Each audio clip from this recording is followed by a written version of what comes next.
status elements as well that would normally be handled by things like accessories or armor buffs.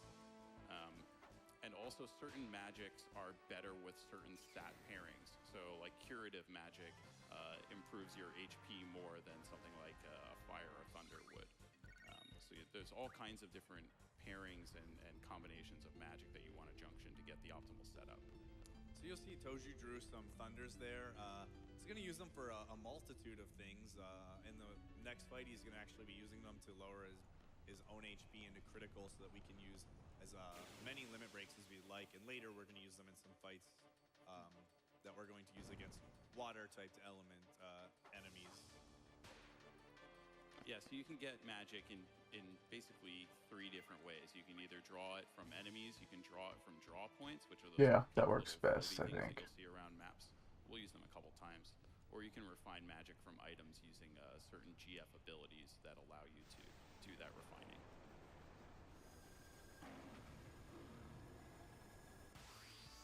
So here we've got our first boss, which means we've got our first boss theme music. This game has so many bangers. Yeah, the soundtrack is. They recently redid this song for a boss fight in Final Fantasy XIV, which I have never played, but I will listen to the song because it's so good. So the idea in this fight is basically to lower Squall's HP as quickly as possible, because the way limit breaks work in this game is the lower your HP and the lower the situation of your party, combined with the potential of having a status effect called Aura, makes it so that you're more likely to get a limit break. And in this game, at least for the route that we use in the speedrun, limit breaks are basically OP. So you're going to see Squall's limit break here. So the target thing we're looking for is these triggers. We want to get 18, and that was 6. So 3 of those would be fantastic. I have a tutorial video about how the limit break for Squall works. This is my favorite game of all time, and I've played it casually more than any other game. And I never knew that the bar across the bottom of the screen has a box in it that you're supposed to press the trigger in. I would always do it based on the animation and could not figure out why I was significantly more inconsistent than everybody else that runs the game. That's awesome. I have the 3rd best time on the leaderboard, and I didn't know one of the most rudimentary things in the game mechanics. Just goes to show, you can speedrun too. You can Bob Mutsky.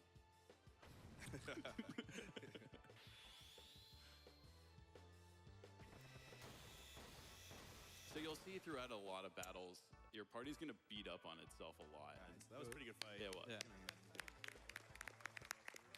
So exiting this fight, we want to make sure that both characters are in critical HP, and that'll be important. Quistis isn't in an ideal HP. We would like her to have closer to like 110, somewhere between 90 and 120 HP. So Quistis' HP is actually not particularly great.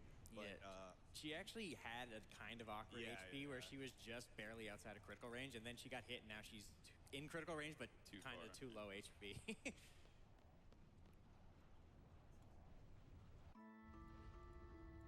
a pretty good chance I'll have to heal her at some point, but we'll see how it goes. I would just wait, honestly. Yeah. On the way out of the cavern, can we take a couple more donations here? Yeah, we can get some donations at a time. Well, you got it. We have $250 from SNES saying, "Let's go, boys. The people don't know what they're missing out on with the blindfolded menu, so let's make that happen." I hope that Mutsky's moves are not weak today. Yo, thanks, SNES. They're definitely not weak. Also $50 from a Mighty Squall saying, "FF8 is the game that looms largest in my gaming memory, so I'm very hyped for the run. Let's get a donation train going so we can unlock blindfolded menuing. Booyaka."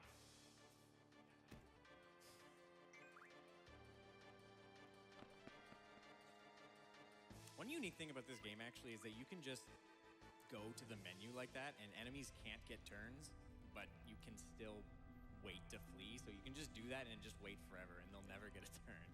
In most games, if you have like a sub-menu open, the ATBs will freeze if you have ATB wait on, and you have all the time you want to take your turn. But in this game, when you do it, the one thing that can occur is the flee for some reason.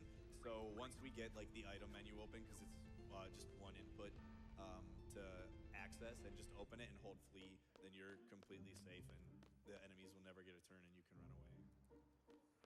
Back attacks and preempts are frame based in this game, so there's actually no way to really manipulate like what you get. And back attacks in this game can last ages, unfortunately.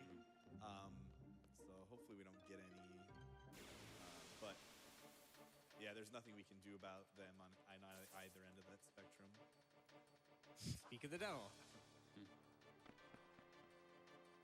That was the good one, though. Yes.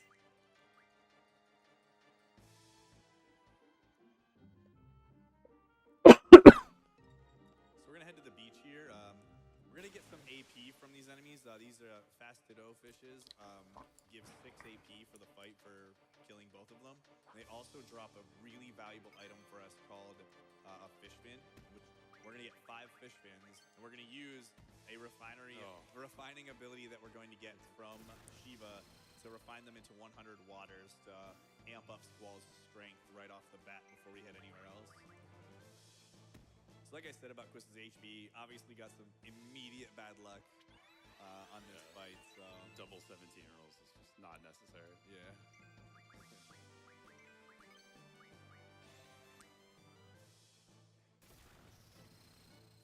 So casting the Thunders here forces the Fasticalans to come up out of the beach, and then Quistis is guaranteed to one-shot them with her laser eye. She is able to kill them while they're still beneath the ground, but it is a damage roll and level dependent.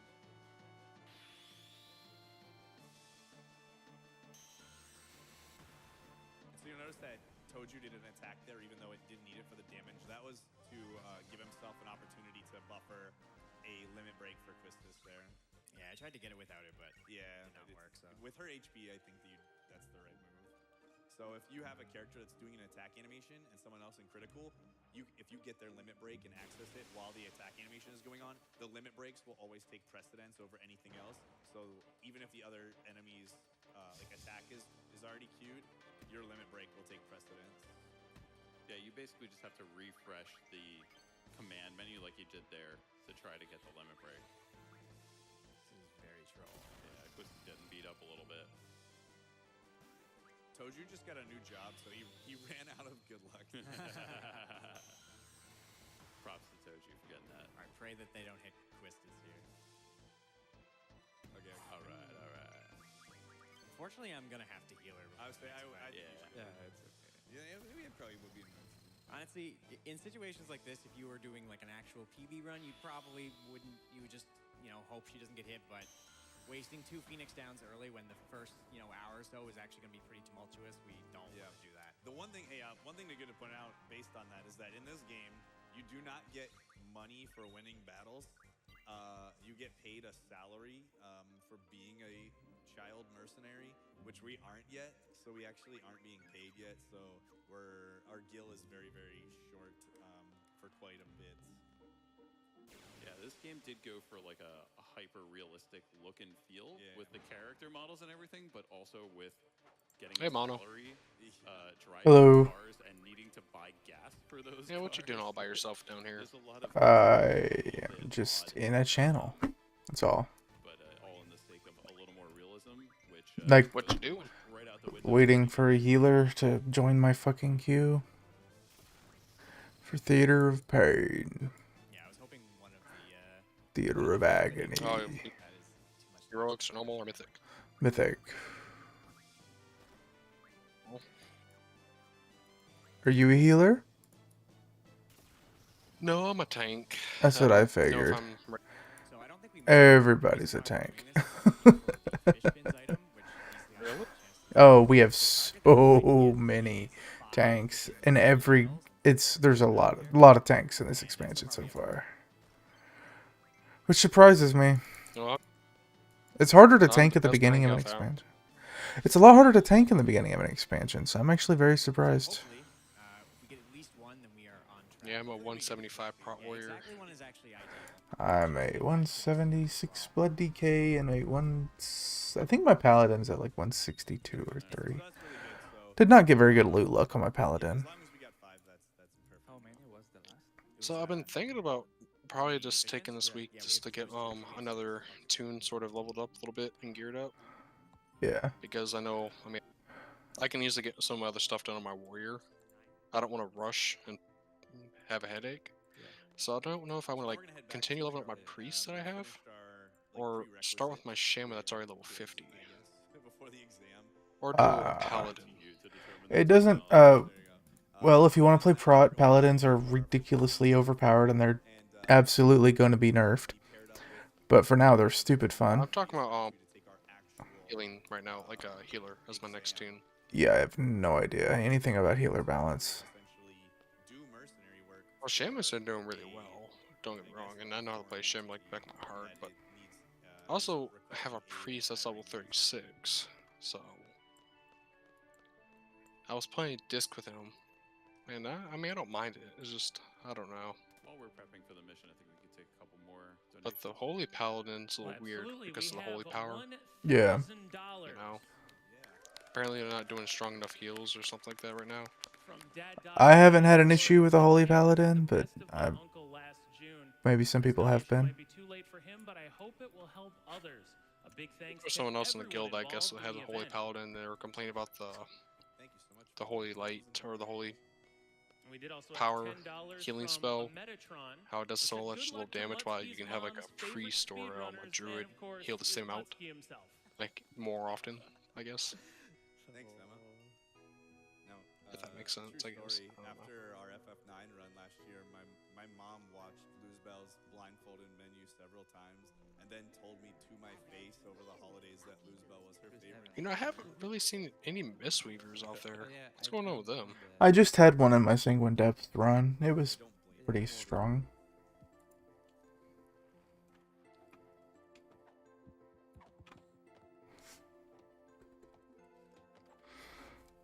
So this is Zell, who obviously makes great decisions based solely on his face tattoo.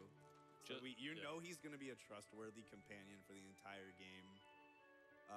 And Zell is essentially his role is like the fist fighter, essentially, and his limit break, which we'll see eventually, is dual and allows us to use different fighting combos. Most of them are moves from, I think, referencing Tifa's break moves. Yeah, I think 4 are Yeah. shared in name and a little bit in animation style as well. He's kind of similar to FF6's Sabin in the way that you actually do the limit break. It's like a Sabin, but like in succession. Right. You do multiple. Yeah. Like each limit break for him is a little quick time event. All right, so here we're meeting back up with Cypher, and we find Cypher's cronies, who are Fujin and Raijin.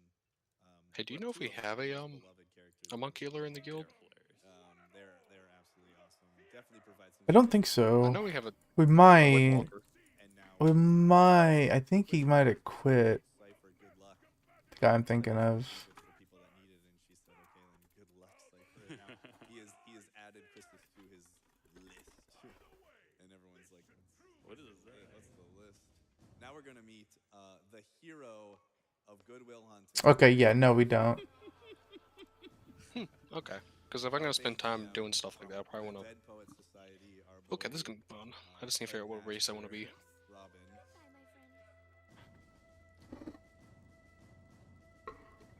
It's really undeniable. Yeah. I don't know that it's ever actually been confirmed, but I think it is like one of those things that I think everyone just accepts as true, that Headmaster Sid's character model is very obviously based on Robin Williams from the Dead Poets Society. So what's going on here is our boy Robin here is being the headmaster of our school, is sort of briefing us on this mission, and essentially we're being paired up with Zell, and Cypher is the team lead, and we're going to be sent to the city of Balam to sort of help them out with their situation. But first we have to get into a new truck that can give Tesla's new truck a run for its money. Oh yeah. I mean, they both have PS1 Polygon, so it's similar enough. These windows are actually baseball proof.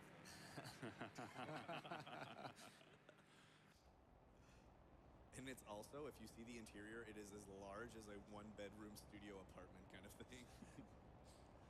So this is just kind of introducing like a little bit of character for Zell and Cypher, and you'll see that like Zell takes himself way too seriously, and Cypher definitely just like lights him up for it, and just kind of like pushes his buttons as much as he can, and also tries to like draw himself as kind of like this guy that wants to like be very independent and not really play by the rules. Like you can see everyone's wearing their uniform, but he is certainly not. He looks like he's ready to go into surgery, so he's like, I'll do what I want. And Squall wants nothing to do with either of them. Just head down. Yeah. And Quistis being quite young, she's like only a year older than Squall, I think, because she was like a prodigy as a child, which is why she became an instructor so young. So she's kind of just like not really like a very good overseer and disciplinarian when it comes to her compadres here. All right, so you may be familiar with the incredible film series that is The Fast and the Furious. And if you are, then this cutscene is for you if you just pay attention to how Toju is going to Tokyo drift his way Backwards. right down this lane. Yeah, you're actually, during the screen transition there, for some reason, if you just hold the D-pad or the analog stick in any direction, the car will just innately just point that way the entire time. Usually I just spin the analog stick and just see what happens. We talked about it, but we decided pointing left was the most obnoxious. So of course we're going with that one. Because you're actually going to the right on the bottom of the screen, so you're going completely sideways. The wheels are turning forward, and then you kind of back up the wrong way while the wheels are going forward. It's pretty amazing. So we're going to get on this boat and head over to our first mission. We'll get a little more of a briefing. You'll know that we're being briefed because you're hearing this song. You're going to hear this song a lot. It's a good song. It's meant to get you hyped up, and I think it does a good job of that. But yeah, it just basically means that the mission is about to start. So we're heading over to the city of Dalit, which is currently under siege by the Galbadian army. And our job is to go and clear a portion of the city and hold a position once we get there. So the character here that's debriefing us that we're meeting right now is Sue, and Sue is like an absolute unit of a character. She is essentially like a liaison between the student body and the administration, and kind of handles quite a bit of essentially like, I'd say she like kind of handles like things that the students are involved with that they're not like quite qualified to like oversee. She is kind of in charge of that. if something is important, she is there. she's the go-to. Like, if you're on the soccer team, she is the mom that is driving everyone to everything. Like, she's there. Yeah, wrangling all these rowdy kids. I'm surprised she's not telling Cypher to get his feet off the table, that being said. Yeah, she kind of harasses Cypher and, like, makes the joke, like, oh, Cypher, glad to see you back. What's this, your 7th time? Yeah.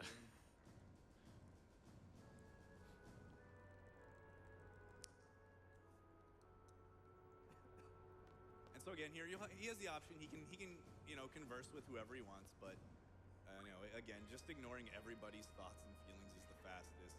So, and then when Cypher here is gonna bully Squall, just being submissive and doing what he wants is the quickest option, unfortunately.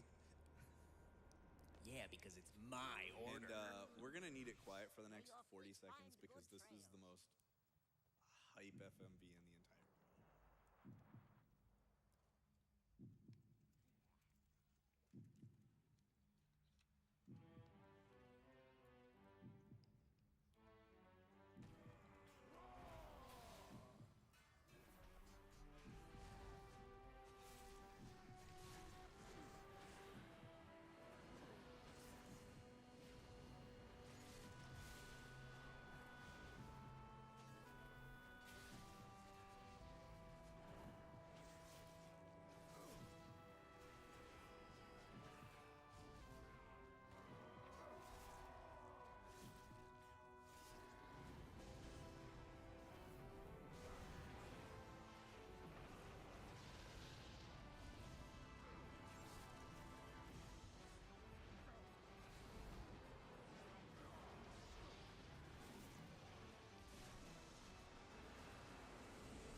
That part's a little ridiculous. Right But the through. rest of it's cool.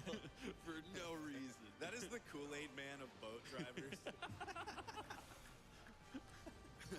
I'm a boat. Oh yeah.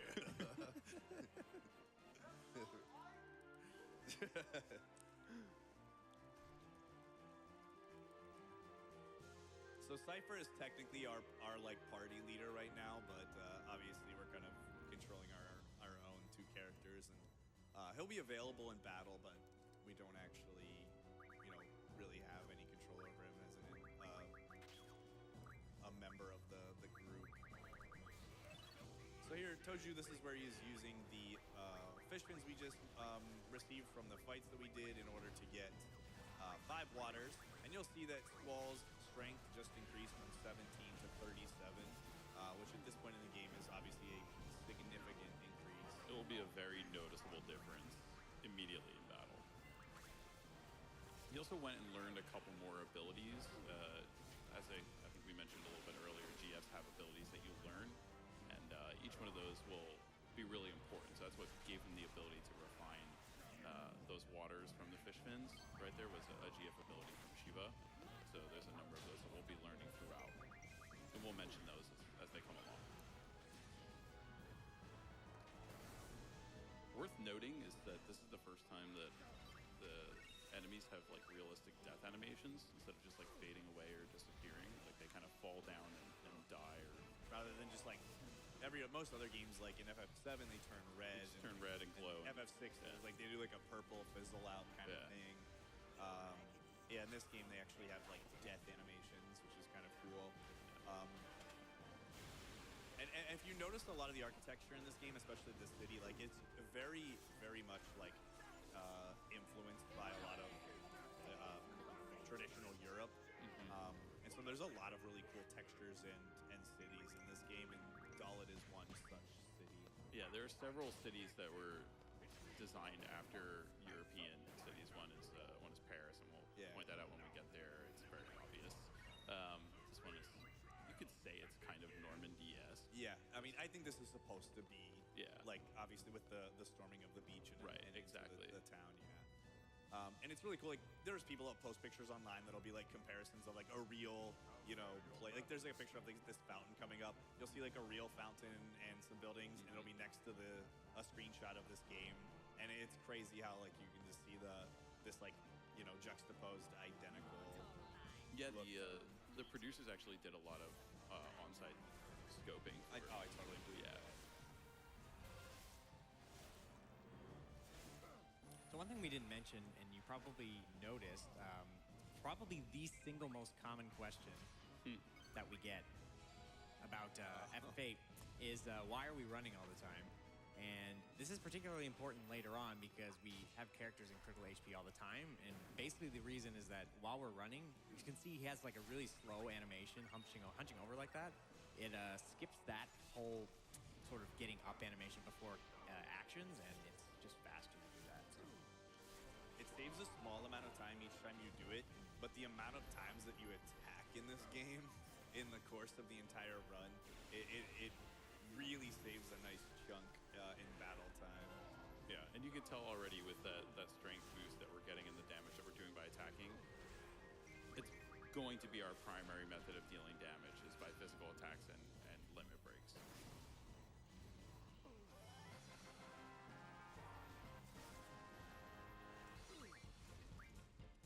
So, also by now you may have noticed that we've been chatting back and forth.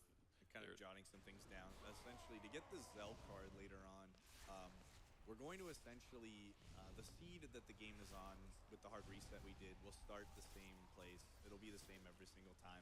And essentially, the Zell card has a 10% chance of appearing in a triple triad game. What we do is we identify any actions that we can do that advance the RNG in the seed, and then we're going to identify exactly where we're at in the seed so that when we get to the end of this mission and visit Zell's mom who has his card, we'll be able to identify a group of 10 frames essentially where we'll be able to get her to use Zell card. And hopefully get it on the first try. And if we don't get it on the first try, getting it on the second try is totally free. So It's that's kind of what another we're doing. It involves thing, counting. yeah. You count physical attacks by enemies on your party. The fanfare camera can be different. It can be either focused on just one character. It can be like a wide shot and on all three, or it can do a close up on each individual character, which is what we just got, which we call 1-to-1. And each of those advances the RNG a different amount. And so we'll follow all of those the rest of the way through the remaining fights in Dalit in order to identify where we're at in the seed. And this was like probably the biggest time saver in the run that has been really added, because the Zell card only has a 10% chance of dropping, which means, you know, you could conceivably on average do 10 card games to get it, and each one takes between 1 minute and 15 seconds and 1 minute and 30 seconds. So obviously that is a huge time loss. But now that we can get it on the first try, or in worst case the second try, really mitigates that being an issue. It's kind of complicated, but the more you kind of see and play the game, it becomes second nature, and it's pretty simple. Was it you that was telling me about your PB before and after the Oh, manipulation? yeah. So the reason I stopped running this game, I first ran this game in 2014, and I didn't run it for over 3 years, really, because of the Zell card being such an issue. You know, running the game, getting an hour and 20 minutes into it, and then just the PB dying is kind of obnoxious. But once that was discovered, my first run, that split alone was like a 7-minute time save. It was ridiculous. So it really has made the run a lot more doable for a PB attempt standpoint. Pinball, Japanese runner, was for this product, please. So Pingball is like our hero. Yeah. And he's been tweeting about this run all week. Very excited. So shout outs to Pingball. He is a fantastic human being for the Zell card manipulation. Because there was actually at one point where we had routed the Zell card out of the route entirely just because of how inconsistent it was. So. Did this soldier attack? No. Okay.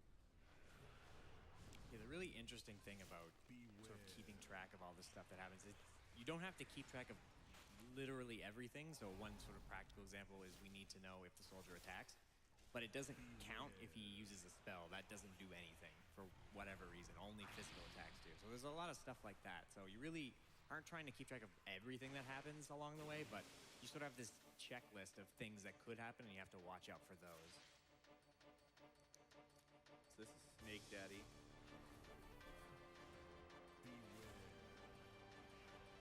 He has a couple of attacks that advance the RNG and some that do not. Ooh, nice.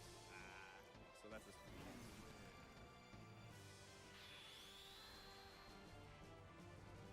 We're hoping for this fight, actually, it's ideal if we get the rough divide here, because just the Renzo on its own is often not enough damage. But with the rough divide, which you can see does 1.5 times what a normal hit does in the limit, it's plenty. So, and correct me if I'm wrong, the chances of a rough divide increases with the Yes. crisis level? Yes. Exactly. Yes. So the crisis level is like how low critical your your situation So is. it involves like how low your character that has the limits HP is, how many characters are KO'd in your party, affected. And aura as Yeah, well. and Yeah, aura. if the character has a status, like status blind, effect. yeah. So basically, the worse your situation is, the better your limit break has. Yeah, The more likely your limit break can be. will be good. Solid. Yeah. Ooh. I would just potion, honestly. Yeah. So that was really unfortunate. Because now he's going to have to potion, which is going to take Squall out of critical for the next boss fight, which is really like 2 mini bosses and 1 boss, kind of. You can squeeze a couple donations here. I think. Yeah, before we meet the greatest character in the entire game. Well, you got it. We have $1,000 from Netherlight saying, thanks for running my favorite RPGs. I've watched you guys forever. And $150 from Zellboy saying, shout out to my favorite runners playing my favorite Final Fantasy game. Good luck to all of you. This is an all GF run, right? And I heard Eden is pretty good to use for this, right? Thanks, Zellboy. Trying to keep it under 9. Who do you guys think Zellboy's favorite character is? Well, you said the best character's yeah, you're coming about up, to so see it, probably right? whoever it is. True. Listen, it's so unfortunate that the word selfie has been ruined in like the modern vernacular. Back when this game came out, the selfie was cool. Now, man. I'm sure there's a selfie boy out there somewhere. Dude, listen, look how perfect the Darth Vader helmet hair is. Like, she's a Sith Lord. Yes, her and Jar Jar Binks.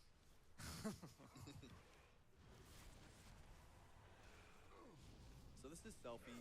Selfie is a transfer student from another garden called Trabia Garden, and she is acting as a messenger here for being like floating between the squads. And she was struggling to find our squad and our squad leader Cypher because we are not at all where we were supposed to be, which was around that fountain. And now she's just trying to like chase him down.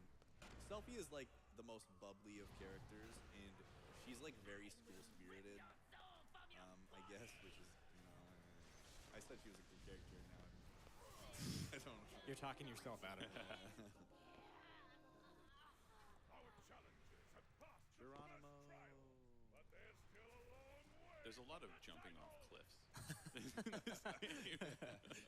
It's a motif, all right? So now Selfie's actually joined up in our party, and she's going to be a playable character for the remainder of the game.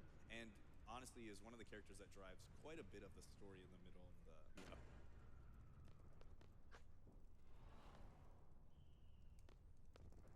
So I don't know if we touched on it exactly, but our orders were just simply to secure the square. That's when we finished the last of like the 4 to 5 soldier fights that we were doing. But Cypher wanted to go ahead and continue fighting, and Squall agreed to go because he's the captain. So that's kind of why we're in this situation as well. Yeah, we were supposed to stay by that fountain and take care of the dog. That was our specific. Yeah. But don't worry. We won't don't worry, forget about it. We won't forget We're about it. not forgetting about the You dog. better not. Save the puppers. Yeah, you're good. You're welcome. I know they were all so worried. So here we're introduced to two familiar characters, sort of. This is Biggs and Wedge, who are recurring characters in the Final Fantasy series. The creator of Final Fantasy is a big Star Wars fan and uses Star Wars names as a nice allusion and reference to his fandom for Star Wars. And Biggs and Wedge are two of the more identifiable ones. In this game, there's another character called Nita, who is a reference to Captain Nita as well.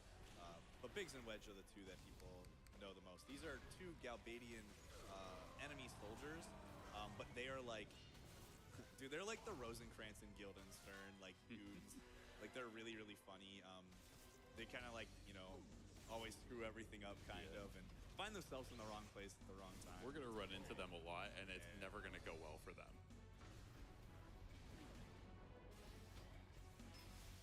If it wasn't for you pesky kids. Yeah, exactly. We might have got away too. Oh, the one thing to note here, Toju's doing is he's making Squall kind of like cha-cha slide around here. This game really wanted to introduce the idea of like dynamic FMVs, so you can move your characters while some of the FMVs play, so you're not like static and just watching what's happening around. You can actually, have your character be involved, which Involved is a word you can use here, yes. I mean, you can make your character do stuff that looks like they're not engaged at all with what's important in the scene, I guess.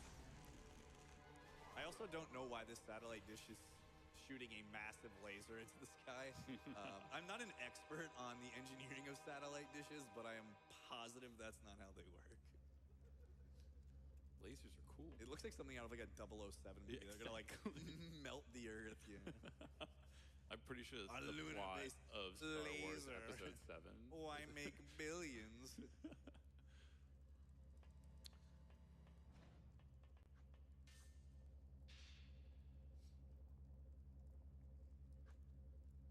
So cool.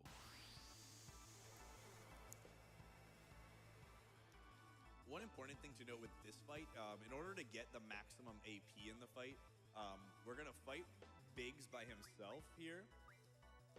And Toju is gonna use a Squall limit break once he gets him down into critical. Wedge is gonna join him, and then when Wedge joins him, he has to attack Wedge and not Biggs. You can end the fight by taking out Biggs again, but if you do that, you only get AP for having defeated Biggs, and the AP for Wedge just goes to waste, and you don't get it rewarded to you, which we have it routed out to like an exact amount.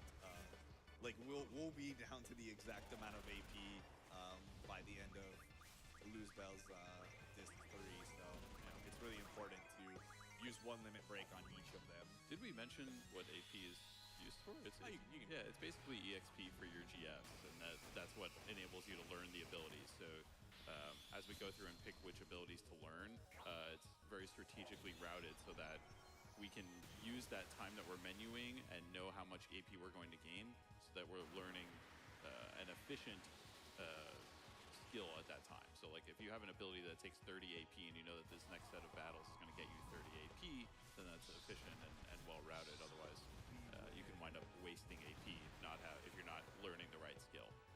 All right, so Everett here actually introduces something that's kind of cool that we're going to do.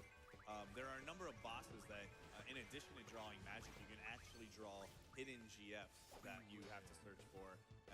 And so when you go into the draw menu, rather than seeing question marks, you'll see the word Siren, which is the name of a GF that he's going to draw with Zell that we're going to use for a number of abilities, mainly to really buff up our max HP really early on. Siren as a GF is actually not very useful in battle. She casts silence on enemies. And it takes a really long time to do so. It's not particularly strong damage-wise either.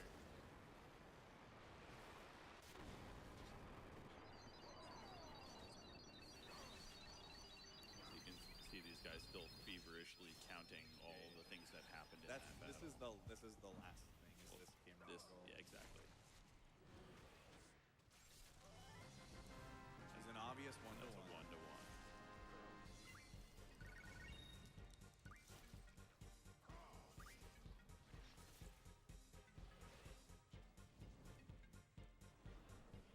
There's so many bops. Yeah, even the fanfare, like the average Final Fantasy fanfare is like, oh, okay, nice track skip.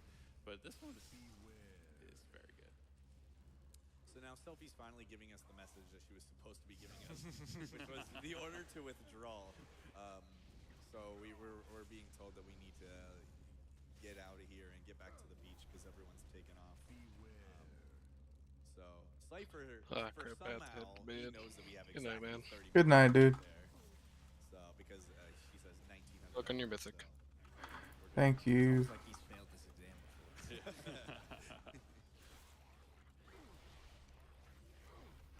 Again, he abandons us and runs off. And one thing that this game does really well, if you notice right in this is a really good instance of this, is it, in addition to having a great soundtrack, it has some fantastic use of silence to create like ominous foreboding. And sound effects, like all those sound effects, the dropping the thing, the falling down, the hum of the whatever. Like the generator or whatever. Yeah, it's all there and very present and realistic. And that's something that wasn't really common in 1999. So this is an enemy that's gonna catch up with us here. This is XATM.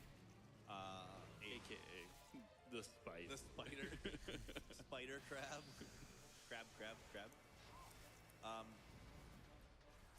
In the demo, it's called Black Widow. Yeah, it's called the Black Widow in Japanese. Yeah. Oh, really? Yeah. Yeah. You are able to completely destroy it, but you cannot kill it in this encounter with it.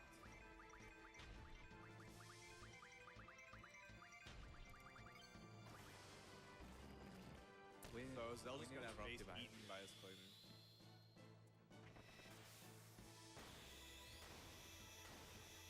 So we're gonna kind of hope for a rough divide here as well.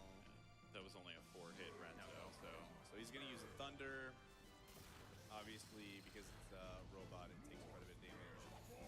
Might need to do a little bit more. The Ray Bomb mates. That's okay. it's not what you want. Fortunately, his HPs are super high. Yeah. Might actually, will it help with the crisis level? It doesn't. We don't need other limits. I guess, yeah. This thunder should be enough. If not, the attack will be. Yeah, it makes So now you can all you can do in this fight is run away. Zell makes that abundantly clear with his Yeah. dialogue.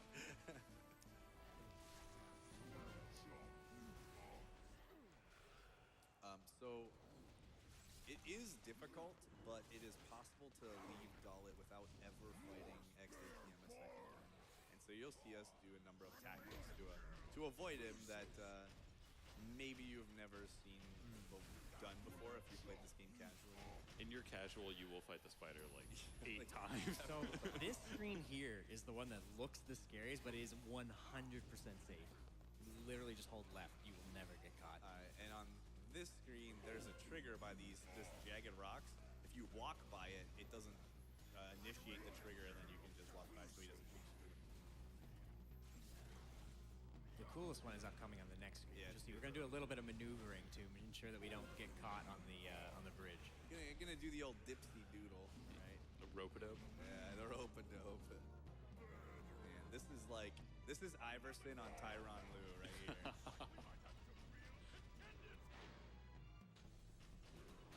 Boom. So he jumped over. Toju ducked back past the lamp. He jumped back over, and then Toju just ran beneath him. All right, this is the dog. This is the 360 dog. Shout outs to L-Body. Do a 360 around him. Whoop, up, up. Oh, no, we let Oh my God! Toju's a monster! Oh my God! Reset. Oh my Reset. God! It's over. Oh my god. Oh I my can't believe that God. didn't catch. Oh. Oh, I'm so sorry. Don't worry, I'll donate to make up for it or something. The 360 dog me. Oh my goodness. It's the 360 sans the dog. That was a 720 failure. Hey, I tried to go back.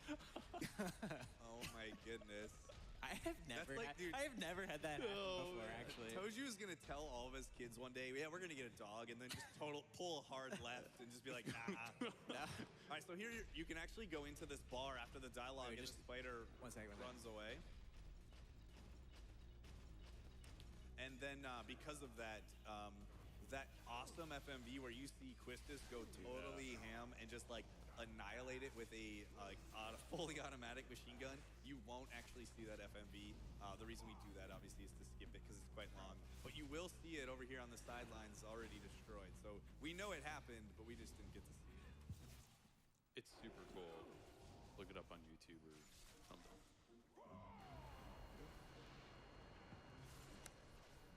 Yeah.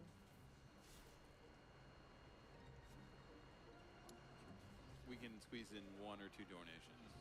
You got it. We have $10 from Anders Likes Chicken saying, here's to Toju, even if he shaved his mustache. Thanks for Hey. being a great Octodad and a happy National English Toffee Day. There's a story behind that, actually.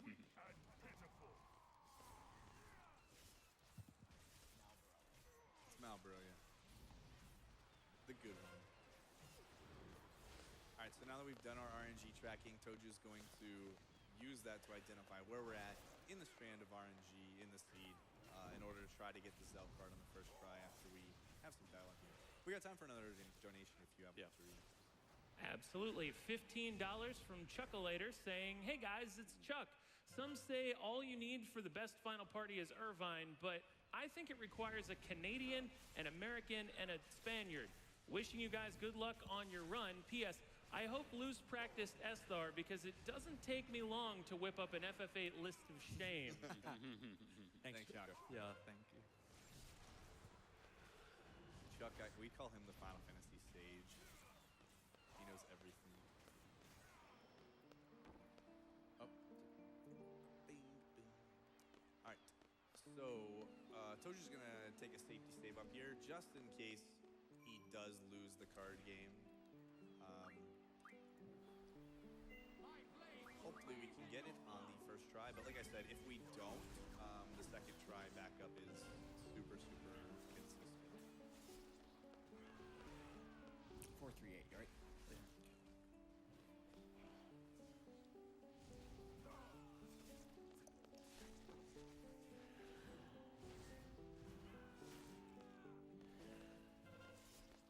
So Zell's really excited to see his mom.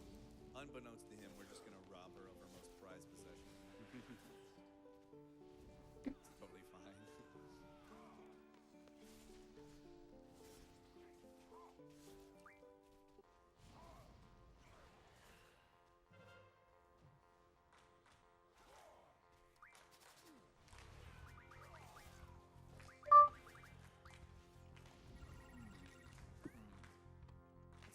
he's going to do is he's going to take a look at the hand that she has drawn, the Gizzard and the down, and he's going to input those cards and identify where we're at in the RNG seed based on the hand that she has played and the fact that he went first.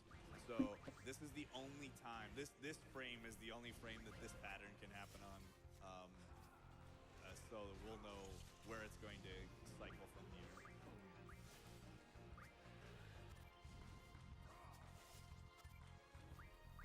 It's okay, just stop wasting it. Yeah, this is not. That's okay. Yeah, it's fine though. This is why we save.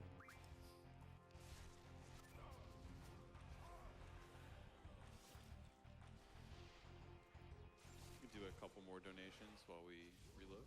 We have another $1,000 donation. Saying, after being shown GDQ by my roommate, have always enjoyed watching the Final Fantasy runs. Now I can finally catch one live, at least as long as I stay awake for it anyway. Best of luck to the runners, and may the RNG treat you well, and thanks to everyone for putting on such an awesome event for a great cause. Thanks so much for the fat donut. Really appreciate it. And $100 from Tintabar saying, so excited to watch Toju, Mutski, and Luce destroy FF8, donating for the epic blindfolded Esthar menu. Most difficult in the entire Final Fantasy franchise. Best of luck to you guys.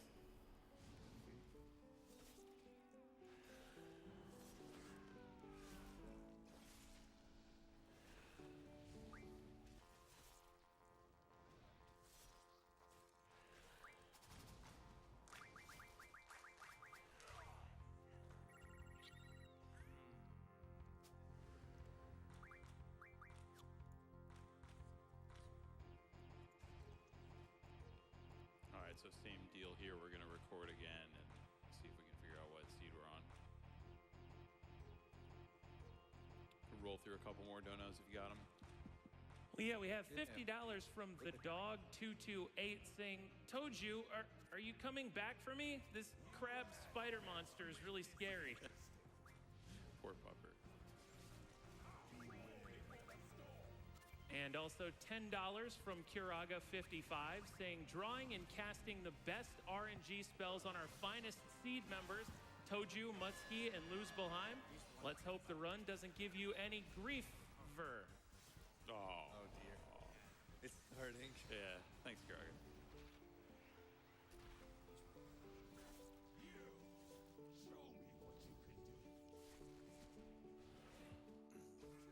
All right, so he's going to do the second try here.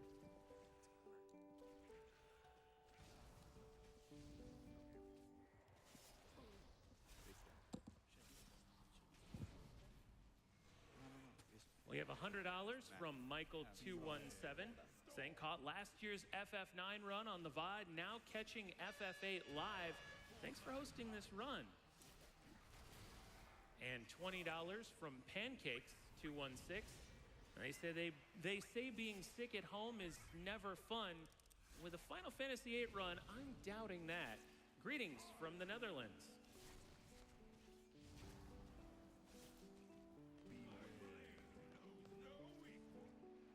Also $50 from Zenarion saying good luck to Toju, Luzbelheim, and Mutski. And he also tagged it with Mud Hype and Mutt Love.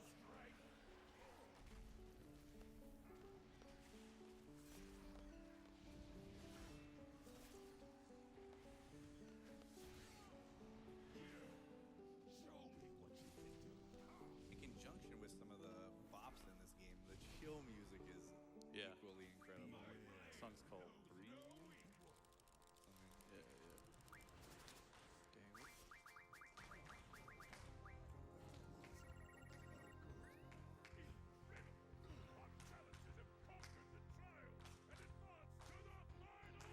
Shout outs to everybody clapping along back there. Yeah.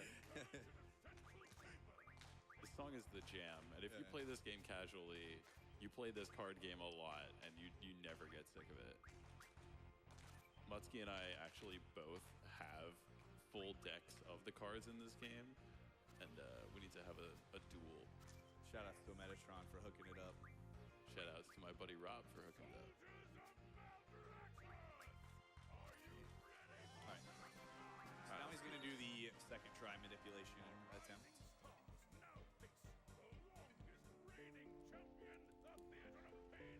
As you can see, Zell's mom is really stubborn. I mean, she wouldn't want to give up her.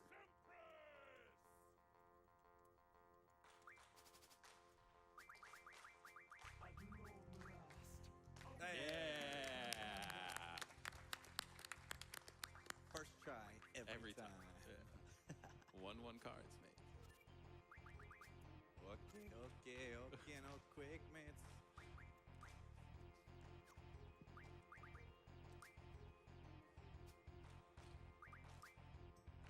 There Did we go.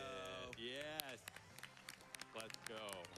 And with that, I mean, we're basically set. Oh yeah. That feels good to get both cards this early. There were a number of routes where you would get only one or the other throughout the years with orange. He wasn't able to be determined, and you just kind of. Now, Toju has a really important decision to make here. Is he going with the classic car or the van? The sky blue van. Man with the refined taste. He said, "I'm gonna take the mom's possession and then become one of the rest of them." Oh. Take it from mom.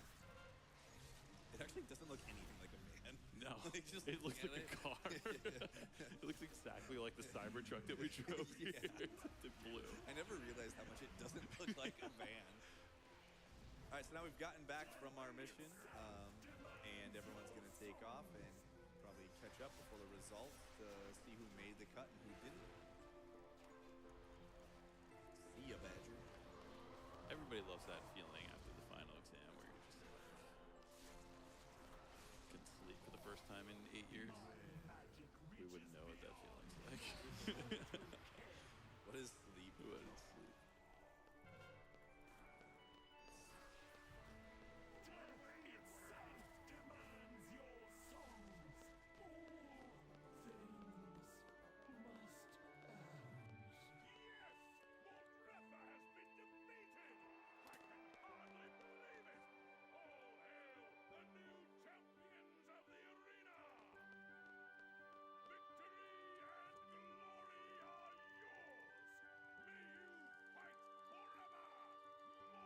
So they're just kind of unwinding together, the three of these folks here, Sue, Quistis, and Sid. And they're just kind of talking about how they got the Galbadian army to agree to withdraw as long as we allow them to have control of the communications tower. We don't know what they want the satellite dish of the communications tower yet for, but that was just like the deal that was struck, essentially. Consider it a success. Yes. Yeah. They said that all those students returned safely, so. See, they say that, but in the FMB, when there's like an explosion on the beach, there's definitely like one body. If you watch it, like, I don't know that I buy it. I watched that. That's the press releases. They just told him to rub some dirt on it, walk it off. The student returned safely. His left leg. Yeah. And here they're disciplining Cypher verbally for abandoning his post. Yeah, Squall and Zell don't get in any trouble for blindly following his poor orders, but you know, it is what it is. That's what they teach you in Garden. It's just yeah, blindly follow orders. That's fair. They're like, good job, guys. They're totally not literally being brainwashed. Yeah. You guys were following completely irrational decisions of some superior. Strong work, guys. One thing to note, that guy up there, that's actually not a big yellow head. That's a hat. Which I don't think anyone knew that until they were like 20. If you played this when you were 8, you definitely thought they just had strange heads. I thought they had no heads. I was young. I definitely.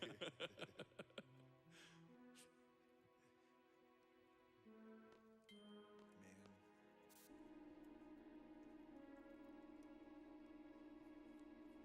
Just put a hollow face on those. Shoutouts. All right, so Toju's gonna do. I almost said hollow. Yeah. Hollow would never. Oh my god. No way. Hey, hollow. Toju is gonna do a menu here that's actually on a timer. He has 50 seconds to do this menu, which is why we do it here. And so essentially, this cutscene, you just sit in the waiting room for 50 seconds before you can progress the story. So we have this menu here and do a number of optional things, actually, like reorganizing some things just for the convenience of the time that we have, because otherwise it's just wasted time.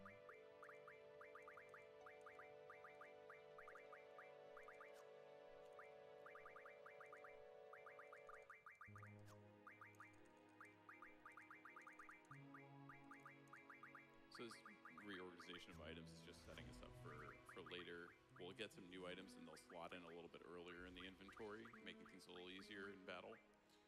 And same thing with magic. You'll see a number of times where we're moving magic around between characters and reordering it. So the movement there to get the trigger for the garden faculty to come in is actually very precise. So when you finish the menu, you want to make sure that you're in the spot needed to make this cutscene happen.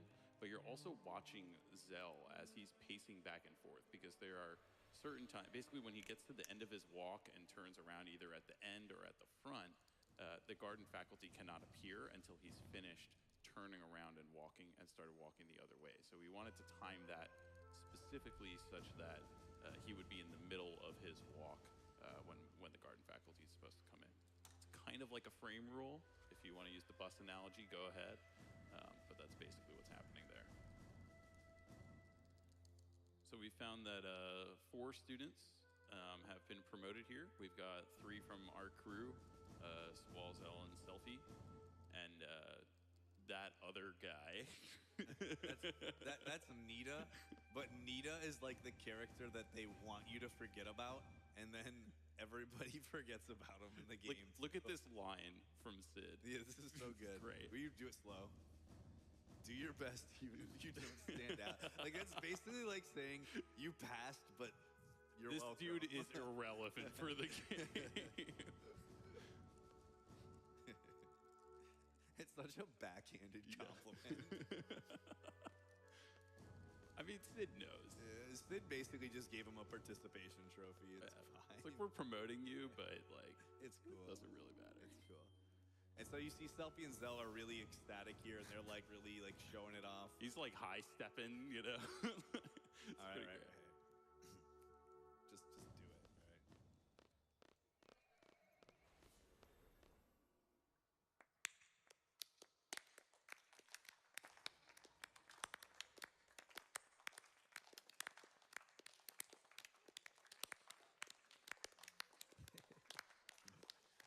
So to basically just embarrass them, Cypher starts a slow clap. Which is awesome. So you get rated on all the stuff you do. Toju lost 1,000 points because he didn't save the dog. and your rating just determines your starting salary, effectively. You also get a cool new outfit. You know. Wouldn't it be amazing if not saving the dog affected the Zell card RNG? Wouldn't it be more amazing if James Earl Jones actually voiced Selfie for Darth Vader helmet?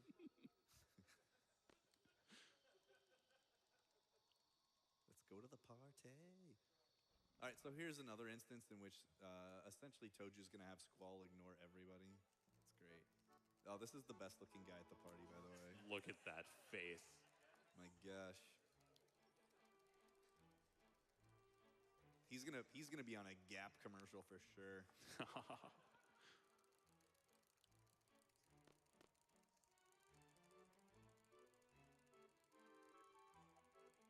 Zell is so excited. He's like, this is the nicest outfit I've ever worn in my life. Hey, do you still have my mom's card? All right, now Selfie, again, she's very school-spirited, and she runs the garden committee, and she's gonna try to coerce us into actually doing something for the school, but obviously, we just respond with like 3 ellipses in one ellipsis. It's like a triple ellipses. And then obviously we see a shooting star, and it's gonna lead us to the romance interest of the game.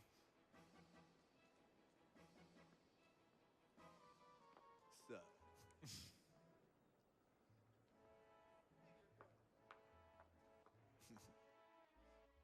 And here comes the most famous line in the entire series.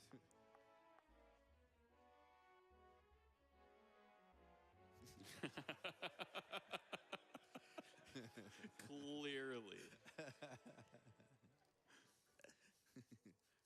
My goodness.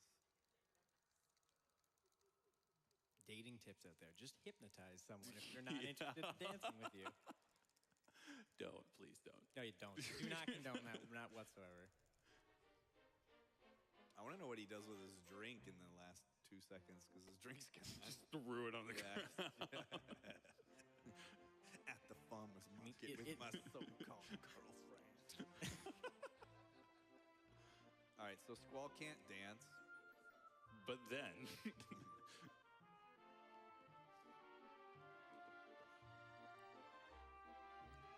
sorry you guys didn't meet the dancing donation incentive. We There was would do it, but everything would come crashing down here. There was a lot of pressure to get Roosta and me to dance. We would do it, except one of two people needs to know how to dance. for Yeah, this to work. that's the problem. You can't have two squalls. Yeah, well, neither of us is Squall and suddenly learns How to dance Yeah. properly, yeah. after bumping in to this lovely couple.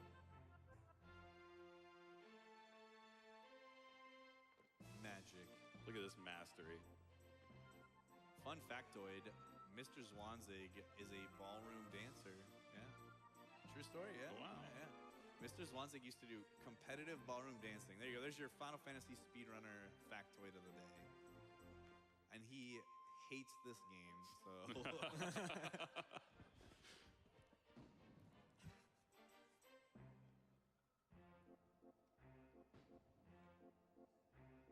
And then she's like, Oh, yeah. oh yeah, Shiny object. I gotta go. great. See you later.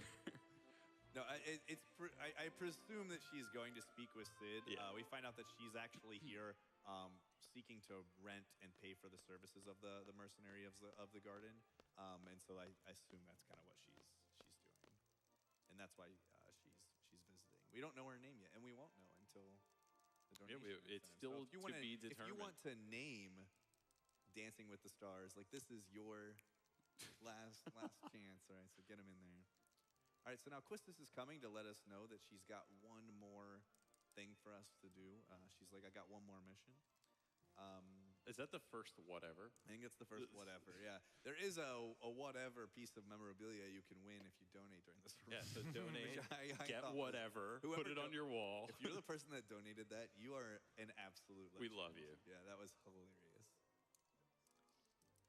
So there's a little bit of a, I wouldn't call it a controversy, but some mistranslation or miscommunication about how whatever is translated into the NA version.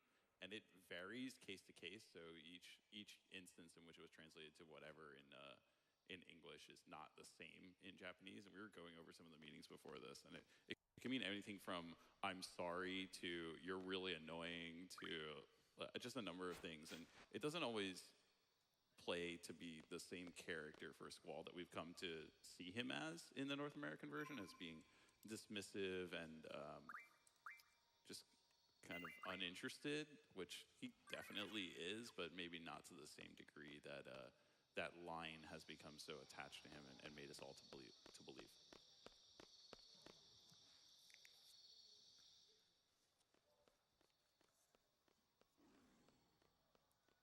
So we're actually going to get another little mini tutorial about how status effects work in this game and how you can add statuses using magic by junctioning them to a specific slot on your weaponry.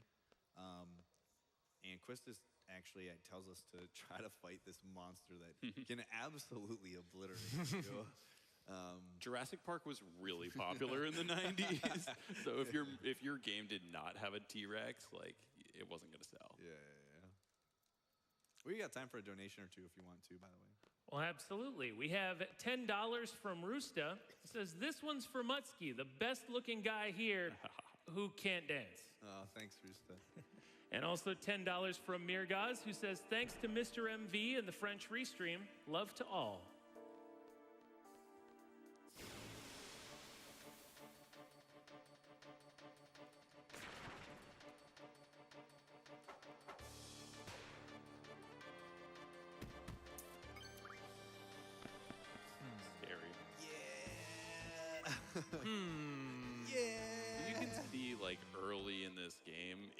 is an issue, and it's something that we'll solve. I would do it now, and so he doesn't get hit in the second fight. Honestly, I'm really far ahead right now. I'll have to heal him. It's kind of the give and take you take with this game. You'll see why this is not really a problem later on. It's not going to take too long, but the first couple hours of this game, you need to use the limit breaks, but you're kind of at the point. So we have a boss fight upcoming. We'll just get taken out one shot at his current HP, but he also is in critical HP, and when I heal him, he won't be. So it's a give and take depending on what you want to do. All right, so this is kind of an awkward anime plot moment where Quistis is takes us to the garden school's makeout spot and is like, hey, just so you know, I actually lost my job and I'm not a teacher anymore, so do what you want with that, Squall. And kind of has this awkward conversation where genuinely she wants to just connect with him on a personal level, but because he is so guarded and completely disinterested in a sense and just kind of keeps to himself, he tells her to go talk to a wall. Yeah. Which is that's a pretty heavy thing to say to someone rude. that just got fired. So I think that guarded is the right word for Squall. Yeah. And they're all young in this game. I think they're 17, 18 years old, and he's still trying to figure out how to mature from his childhood. And you can tell from a lot of you see a lot of his internal dialogue. Yes. You can tell that he genuinely cares about everyone and wants to be a good friend and leader, but he's really bad at expressing that and sharing that and letting people in. Yeah. For a number of reasons. It's mostly out of fear, of losing people, and we'll get into that later on. And everyone that we have met at the garden is an orphan, which I am positive plays a role into we'll learn all about that. Yeah. And so they don't really have a whole lot, I guess. Yeah, they have. Zell's the only person that I think has a parent of all of them, as far as the garden, the seeds go. And here you're learning about Quistis' background and how she became a seed at the age of 15, and she's basically a prodigy and came up really quickly. And she was always really successful, and now this is her first real setback. She calls herself a failure. Exactly. When you haven't really failed at anything before.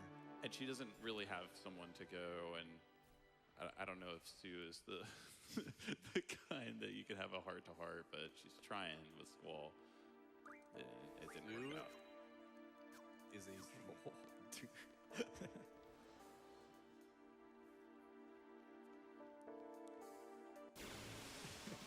What do you want to sell? It's okay.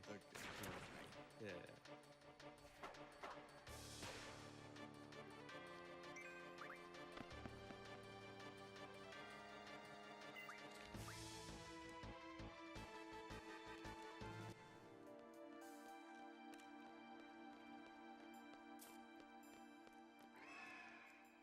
So now we're gonna get.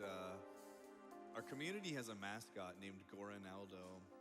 This is his boss fight, which is also called Goranaldo. We're also going to see this this young lady with the green sleeve thingies, who we actually saw in the very beginning of the game, if you were paying attention as we were doing kind of the introduction. She'll become a very important character as we move on.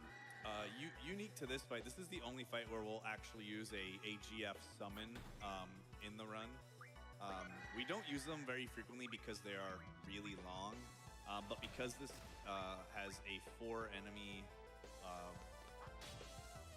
guess, crew group formation, it's actually a really nice way to kill all of It's solid AoE damage, and one of the abilities that we've learned on the Shiva GF is the boost ability, which by mashing square during the during the animation, we're able to pump up the power of the attack. So you can see once you're over 100, it's doing that many percentage times. So that's 1.25 times the damage. So it's just an easy way to do a lot more damage. Do it again.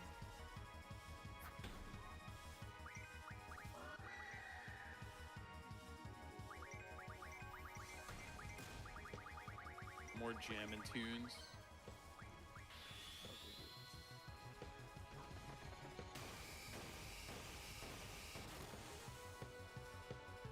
That baits me every time. It looks like it's hitting the little guy. Yeah, yeah. I definitely got baited. Yeah, no.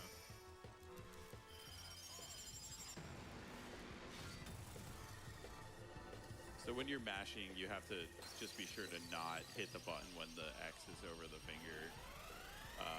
The X can appear kind of at random intervals. So sometimes you'll get 2 X's, sometimes you'll get 3 X's. And you don't exactly know when it's coming, so it can be difficult. But that's that fight.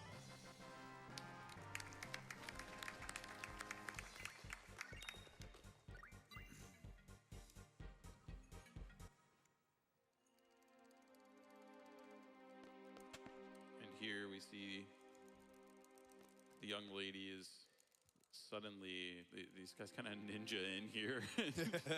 Like, they couldn't help us with the battle at all. We had to summon Shiva, but they're like, oh, we'll just take her away, thanks. He walks so slow, this guy. Oh, man, he's got the Waka hair. Yeah, yeah. Nothing but a bunch of low-down tricksters, eh? Everybody knows that Raijin is actually Waka. Oh, okay. So, although they do look like him. Again, she's kind of imploring Squall here to just open up a little bit more. Like, you know, not everyone can just keep everything internalized. Some people need their friends to rely on, and he's trying to understand that, but up until now, failing pretty miserably. Ooh. Take a couple more donations. Absolutely. We have $100 from Eshwen saying, what an awesome prequel sequel to last year's run. Love the preparation that goes into running these longer games. Let's finish off those incentives. And we also got $50 from Ted G that just says, whatever. We'll take a whatever donation train if you guys want to get that started. Yeah, I mean, we're about 2,500 away from the blindfolded segment and about 2,200 away from Omega Weapon. So whatever train for either of those would be pretty solid. That's awesome, guys. Well done. Strong work. Yeah, let's get them finished. All right, so now we're actually going to go on our first full-fledged seed mission, or at least we're going to be briefed on it. And you know that we're going to be briefed on it. You know. Because the song is coming back. You know it. You love it. It's snare drums.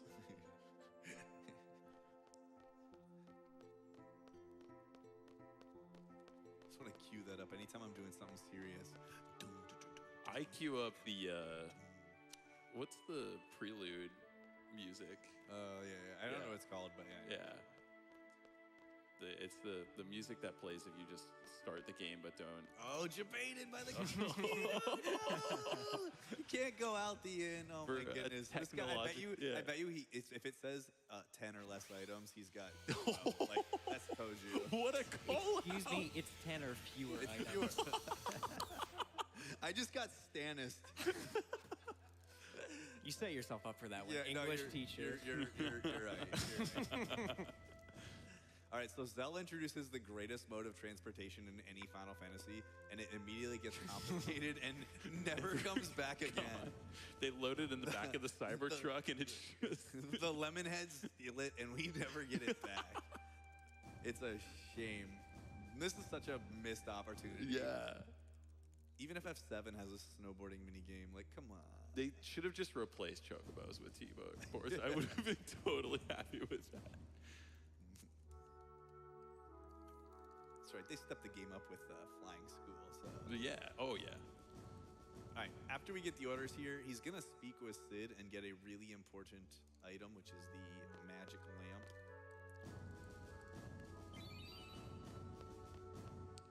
And we're headed on to do our first mission, which will be helping a resistance movement in the city of Timber.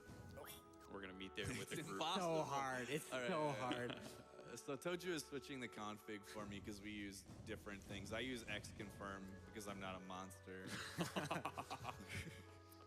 He uses circle confirm. He uses circle confirm. He uses circle confirm. Yeah. You use circle confirm? Yeah, I do. Oh my god. Sorry. All right, so I'm the monster. So we're swapping here for exactly one fight because Mutski is getting the raw end of the deal in terms of splitting up the game. So as a compromise, he's getting pretty arguably the best boss fight in the whole game. It's the backwards driving segment. That's the best boss fight. Yeah, I requested he do that. Oh yeah, of course I was gonna drive it backwards. I'm not crazy. But yeah, this boss fight, it's fairly execution heavy, but it's actually really fun once you have it down. And basically, what we're going to be doing is using Zell's dual limit break to just wail on Diablos, who's a GF that once we defeat, he will join our party and has some amazing abilities. So I'll just stay quiet, and you guys can watch this happen. That's a pretty good start. We do need to get Zell in critical. Oh, whatever. Ooh, okay. That'll do. So this fight, as you can see, why it's pretty good is I roll.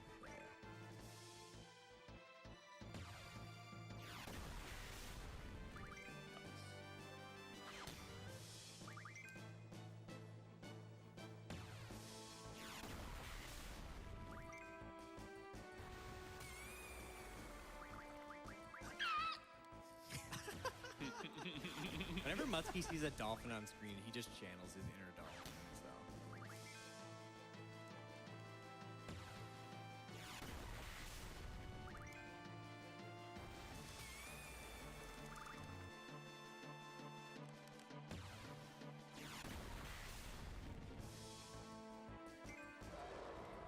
All right, this is fine. All right, we're good. Cool.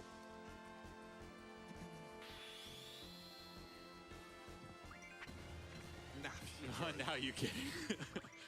So again, crisis level playing a role here. There are good limit breaks and lesser limit breaks, and Zell's is determined by how much time you get to duel, and the time ticks down as you're inputting the different combinations for the attacks. Should be good, right? Also worth noting is that you don't have to stick to the script, so to speak. So it gives a suggested set of inputs to do the attacks, but you actually don't have to do that if you do the right sequence. You can do it. There it is. It's impossible. So yeah, that's probably the most. impossible That's menu. probably the most execution-based fight, I guess I would say. Yeah. If you like I fighting believe- games, you like Oh, easy, man. So it. Well done. Easy. There you go. I think that was. And that better than concludes that was. Mutski's portion of the Yes, run. I'm Everybody done give now. him a round of applause. Well done. This is why that's why Luzbel's my mom's favorite streamer.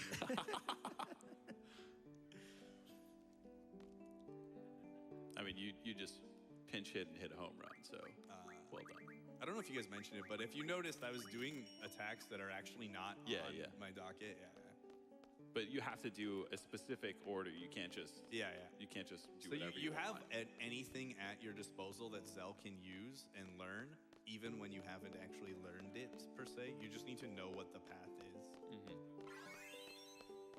So we got paid. Now we can ride the train.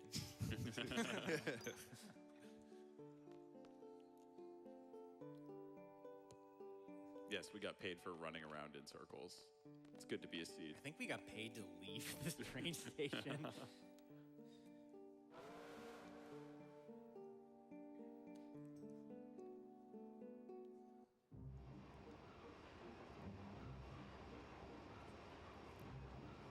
So here we'll be taking the train under the ocean to the other continent. The channel, all right? We said this is like Europe, like Yeah, I guess. easy. Speaking of trains, there's one character that really likes trains in this game. I'll let chat guess who it is. It's not Squall. Also, did we comment on Zell's pants yet? Because we need... You can tell this is a product of the 90s because Jinkos were not cool now, but they were definitely cool then. Oh, cool. I never noticed how skinny his legs are, actually, until just He always now. gets leg day. Oh, man. Face tats and Jinkos, man.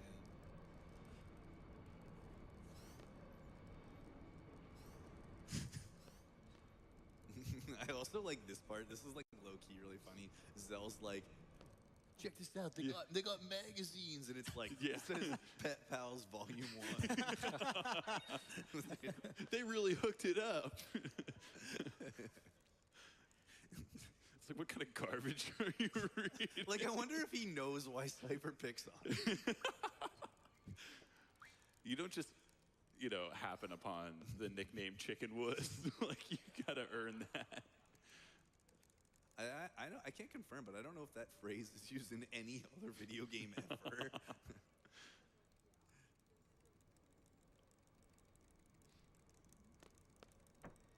Well, while we're on the train, you guys want to hear about a donation train? Yeah, of course. Sure. Well, we've got $25 from Mike the Bike saying a donation train. Whatever. Nice.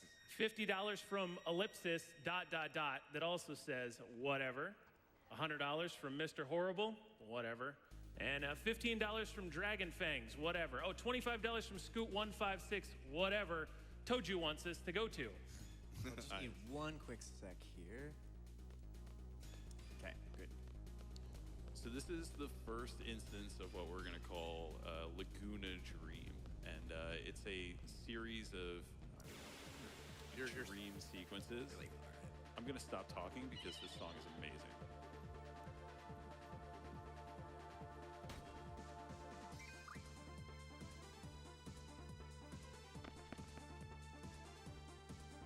Don't worry, there's one more encounter.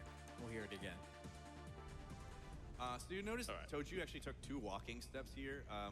If you're familiar with a few of the other Final Fantasy games that are predecessors to this one, there is a thing called a step count in which you can use walking in some particular areas for a certain amount of step IDs in order to mitigate and minimize the amount of random encounters you get, and also to manipulate on certain screens what the enemies that you actually encounter are, which we're going to take advantage of all the way in the S-Star menu in Disc 3.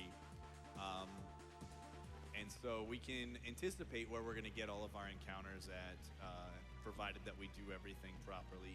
So he took 2 steps here at the beginning of this in order to skip an encounter on that screen and then not get the first encounter until right around that draw point that you saw him get it on. And you can see on the previous screen there were a bunch of question marks popping up. Those are Squall's internal dialogue, and he's like, what the heck is going on? What am I seeing right now? It's this really weird dream where they are playing the roles of some random people that they don't know. They actually happen to be members of the Galbadian army. So that's kind of weird. I was going to say that this makes way more sense when you play it a second time, but to be honest, this game doesn't make sense to anybody no matter how many times You they can play you can it. try to Like- understand this game, but you will fail. We'll do our best to communicate what we think happens, but even that is hotly debated. But there are a lot of locations that we'll visit with Squall and the gang that we will actually be introduced to with this crew first, and then encounter in real time later on. And there are some things that you actually do with these characters that impact the way things look and appear when you go with your normal party as well. So there's a little bit of continuity there as well. Or persistence, I think, is the term.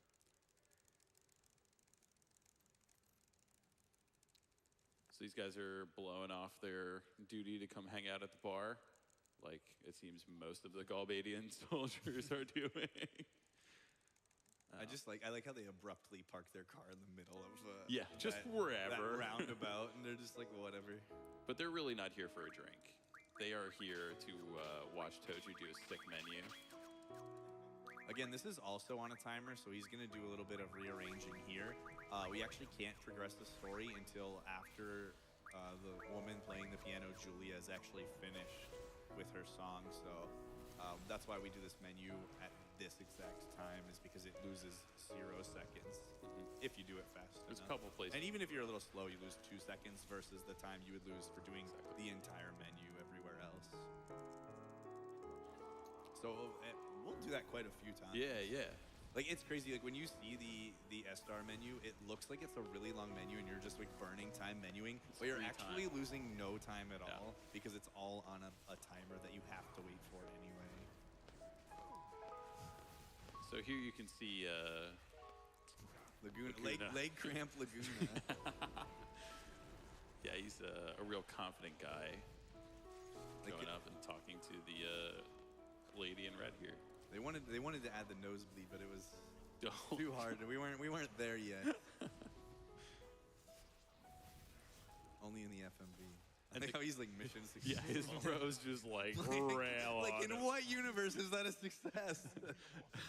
Well, I guess the way that it pans out here is actually, I guess it is. Well, it works out for him, but they're like, how did that work out for you? They're definitely just making fun of him. Or maybe their expectations are just that low. That low. He was able to stand up this time, albeit for 10 seconds. He did almost go up all 3 steps. Yeah, well, there he is again. So after playing her song, Julia comes over and asks to meet with Mr. Laguna. She's like, hey, I noticed you come in here and watch me all the time. You must really like the piano. How's your leg? I never even Just noticed cut to that. the chase. That's hilarious. That's the deep cut right there. Yeah. How's the leg? So she's inviting him. This is a hotel, so she's This inviting is him back. great. with her. This shot is great because she's like, "Oh, we should talk somewhere privately." He's like, "What do you mean? We could talk right here." And all the soldiers are just standing around like, "What's going on over there?" Everybody's watching. Man. How did that guy with the leg cramp get here to talk to him? Dude, I really, really enjoy just the things that Squall is saying in his head about this. The line at the end. Well, Yeah. you gotta pause there too. It's so good. Is it the last text box? It's after they come out. They come yeah, out of it. yeah, Okay, it's right at the beginning. yeah.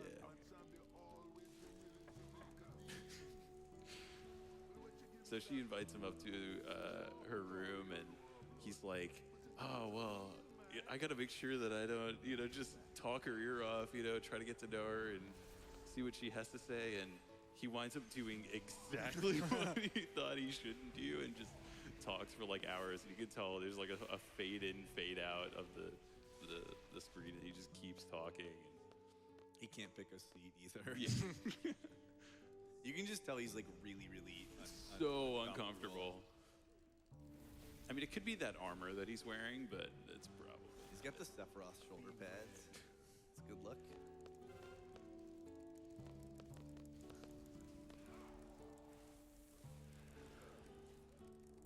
She's trying really hard,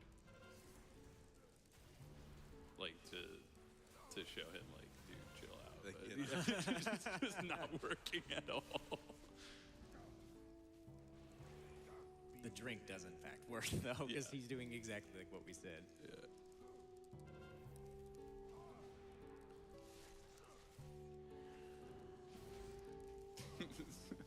It's like the other day, I was reading a magazine, Pet Pals Volume 1.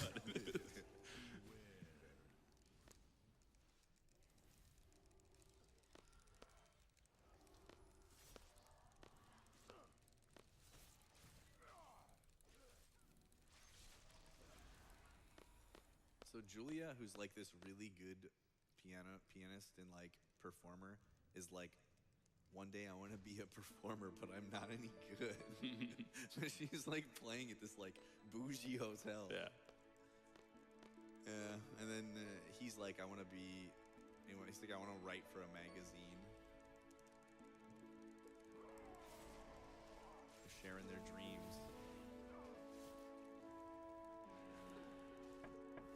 Here's like the second version of Eyes on Me that we'll hear. Just like 6. It's not quite as good as the version you guys are gonna get.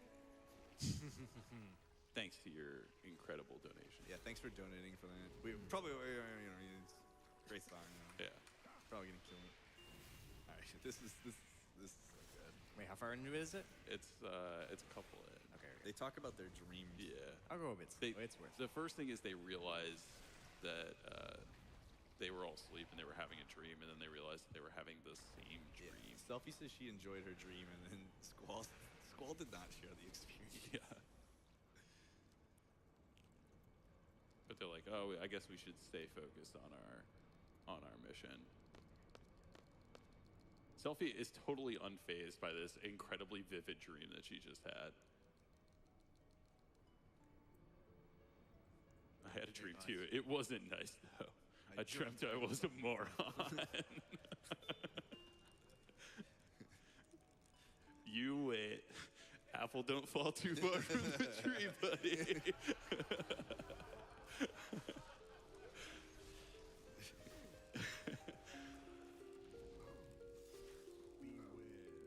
And they're like, oh, Lacuna? Wait, what are you talking about? We had the same dream? They're like, let's not worry about it. We've got to go be mercenaries for a while.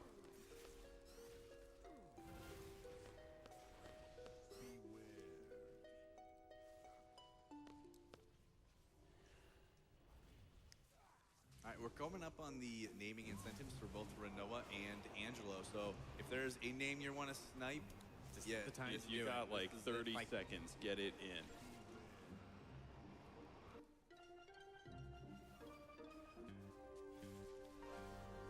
Another jammin' tune.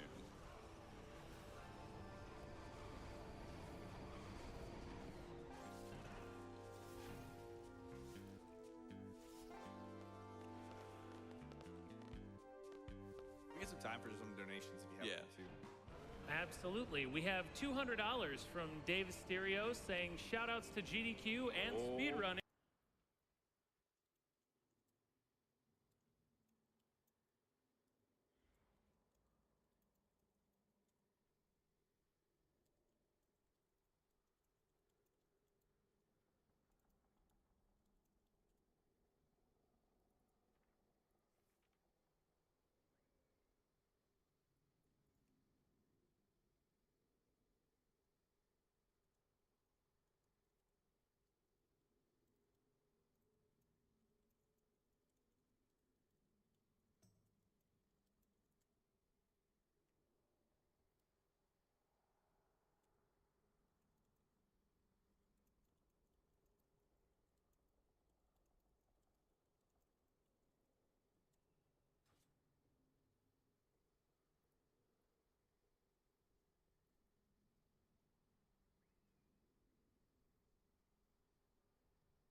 For giving me some of the best friends I could ask for. Yo, shout outs to Dave. Shout outs to Dave. 200 from the stage. Well done. And then there's $25 from Squall167, just as whatever. Squall wasn't being apathetic about your donation. The translation didn't come through properly.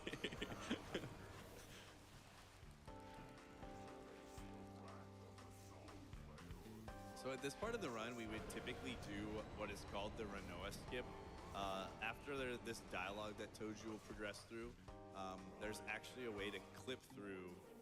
I don't know if it's Zone or Watts. It's Watts. Watts is standing in front of the door, and if you line yourself up, you can actually do a little wiggle, and you can clip right through his shoulder and through the doorway there. And it just bypasses the meeting of Renoa and Angelo altogether. But obviously for the naming incentives, we're not going to be showing it off. This was another place where something in the run got seriously improved, because the way to do this before is essentially you sort of line Squall up to where he's facing into like the left leg of the guy at the door there, and you sort of just wiggle the analog around until you clipped into him. But someone actually found a setup where you just use Selfie and Zell to line yourself up with the D-pad, and it's like pretty much free. When before, it wouldn't have been uncommon to see runners just standing there, Just wiggle, flicking the analog stick for a few minutes. All right, we're gonna need to cut off the names. Yeah, for both Angelo and And Renoa. Going to talk We'll to her take the right now. Renoa name first. Yep. All right, Renoa by about $2,000 margin is going to be named Vriska. I think I saw it before, but just double check the spelling. Yeah, what's the spelling on that? It is capital V-R-I-S-K-A. So Rideau is super happy to see us. She requested seed. That's why she was there at the ball, and she quickly realizes that the seed that was sent was the very same one that she danced so awkwardly with. And she's happy to see us. I don't know that the feeling is mutual quite yet. Yeah, especially after she says that Cypher was the one who introduced her to Sid, and he's like, that guy, for real? About that. Yeah.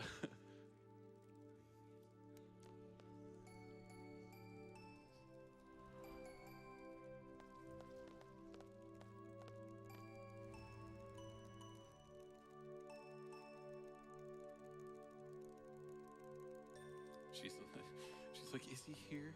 He's like, nah, bro. I'll just get He didn't make the cut. just get a quick spell check after I do it, but I think V-R-I-S-K-A. R-I-S-K-A. Yep. All right, and we'll take the Angelo name now. Angelo is going to be Piff. Piff? P-I-A-F? Capital P-I-F. Okay. Yes.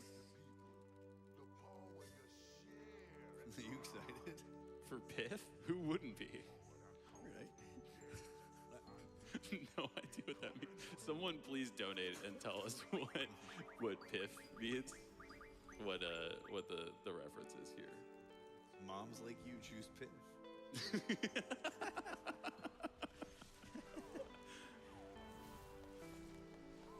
So, Now, if someone's gonna come in and be like, it's pronounced GIF, the creator says. oh God, stop. But Those people. creators can be wrong, Yeah. and we'll talk about that later. Oh,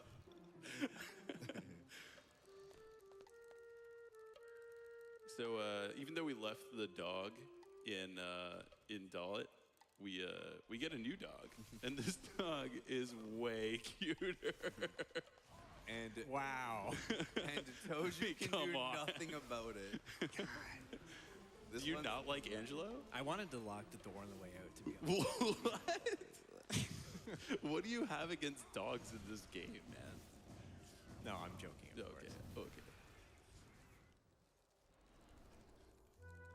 Man. Remember when they said Canadians are nice? All right, so you hear the song. It's going It's down. going Guess what's about to happen? we're planning. This is the plan and music. Hey, this is my favorite plan once Selfie starts talking about the model. So they go through this elaborate plan, and it is clear that no one was like really focusing on the plan, and they were just judging how crappy the models look. Oh, it's so bad. So yeah, we're gonna do the old switcheroo with the train cars here. Leading in the yellow car and the blue car are the ones that we have. We're in the yellow car now. Blue car is the dummy car. We're gonna replace the blue car with the red car and run away with the red car because the red car is the president's This car. sounds like a math problem. How many cars? if Angela gives 3 cars to Timmy, Oh my goodness. it's actually much more complex than that. You've got to enter like random codes. There's a blue guard, a red guard, temperature sensor, motion sensor, sound sensor, and like 18 different things going on. But we're not going to talk about any of that. We're just going to look for the chocobos running alongside the train. Again, I'm not a train engineer either, but I don't know if that's how uncoupling cars works. You press a button, the trains continue to move at constant speed. I also don't know if like you're trying to have like a hard to hack system that using only 4 digits is like the way to go. Like my iPhone's more secure than these trains. I will say, when I first played this game, I thought this mission was like The Selfie's like, it's one of the coolest ugliest things I've ever seen in my life. And Renoa tries to defend it like, I made it ugly on purpose because I hate the president so much. You're like, nah. That's so good.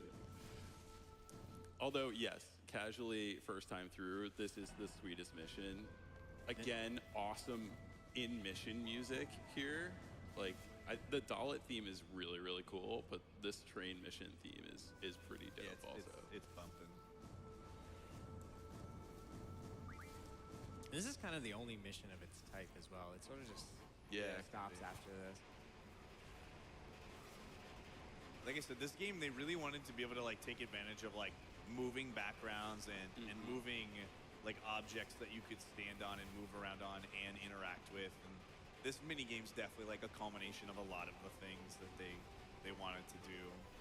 And like the sound design, and we're gonna talk about this a lot just because it's so good, but the way the song plays with the atmosphere of the, like, it sounds like a driving train engine, like bump, bump, bump, but it's literally a train car pumping, and then you hear the sound effects of it going over the track, and it complements it nicely. Like, you can tell that the step up from FF7 to FF8 in terms of sound design quality, instrumentation, and overall orchestration is really evident, and it shows what 2 extra years on the PlayStation really meant for the team at Square and at Nobuo and his staff.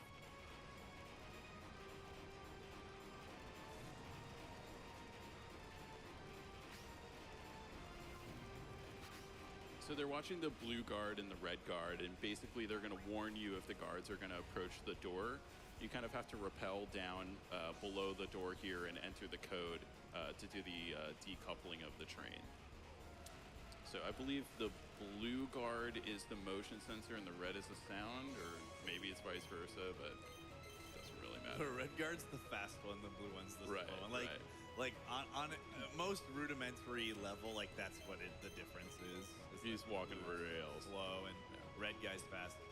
The first one here, where you only need 3 codes, is really uniform. As long as you don't flub any of the inputs, it's totally safe to do all 3. And they inexplicably run away at the last second. So There is an element of randomness that can occur. Watch the bottom part of the train for the Chocobros. coming up after this part. Right there. It was the top part of the train. Yeah, they just kind of run off into the field there. But the shout out to second one, Cornelio. yeah, that's Cornelio. That's his thing. Favorite thing. Yeah. There's that's the only chocobo you're going to see in this Final Fantasy game. There's a possibility that you can get a poor pattern on this second series of inputs, and the most common one is the faster of the two. So hopefully that's the one he gets. But there's actually a few patterns on this. You really got to be careful. There's a couple that are like wonky. Some of them are slower than others, obviously. The worst possible thing that can happen is after you enter the first code, you have to go up. Yeah, if you can only do one, then you know you got to slow on. Yeah, it sucks. So hopefully, if you see that we get 2 before going back up to the top of the train, that's a good sign.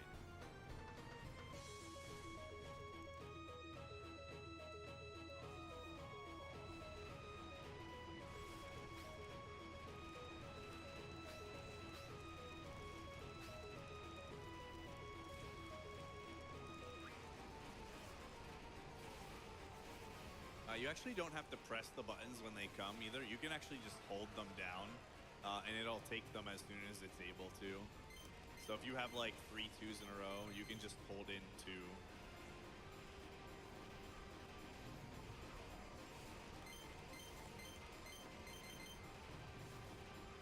So now he's gonna pop up. He's gonna wait for Big Red to come here. And then after Red turns around, he'll be able to do the next 3 with no problem at all. So this is no, you should be fine. This is good.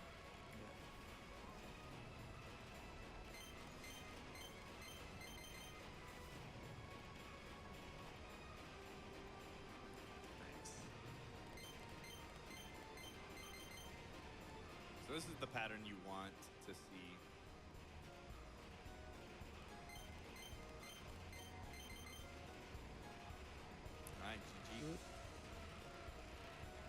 If you you want to sneak in 2 donations, you could probably do that now too. You got it. We have $100 from Best Veggie saying, "Hey Mutt, Toju, and Luce, you're the best looking pixelated faces in the room. Best of luck for the whole run." Thanks Thanks Veg. so much. And also $500 from Valian saying, "FF8 was the first Final Fantasy game I ever finished. It's also the game that introduced me to GDQ and speedrunning 3 years ago. Big thanks to the runners, staff, and community for being so awesome and saving the world at the same time." And thank you for the $500, Valian. Thank you.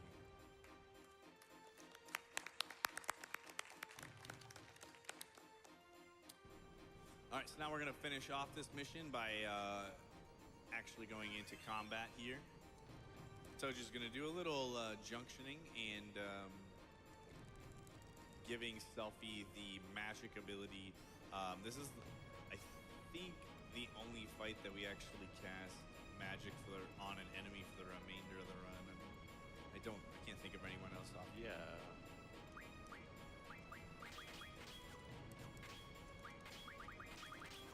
So he's giving all this to Zell, and he's just going to do a quick swap there, the junction exchange, and now it's on Self.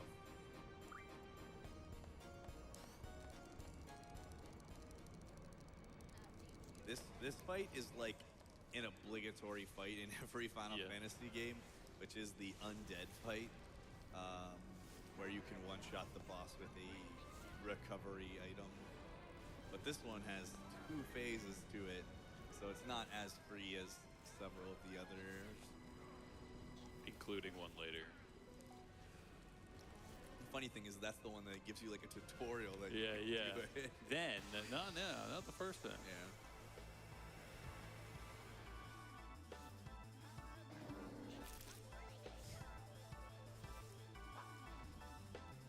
Weird zombie president. Fell for it.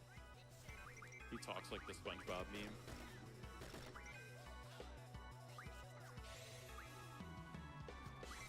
That's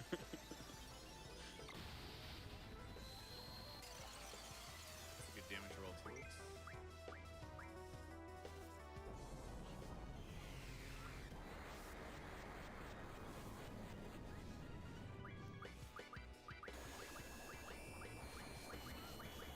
It's the Final Fantasy speedrunning tradition, which is moving the cursor in time with the music during the battle. Little ways to entertain yourself in a 9-hour run, and that's probably the only time in this run I think you could do it.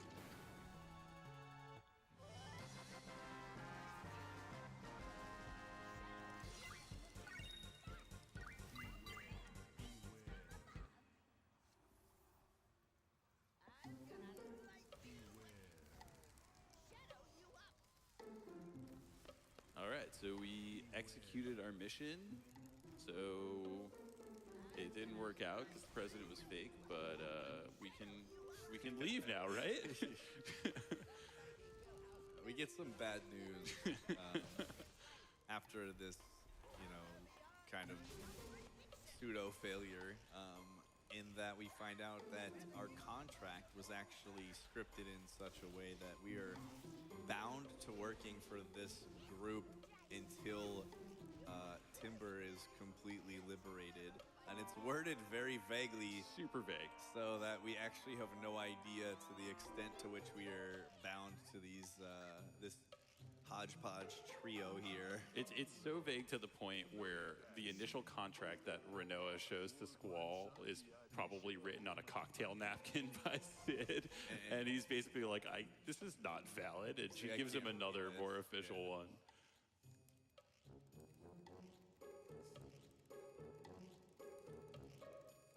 I'd like to see the contract, please.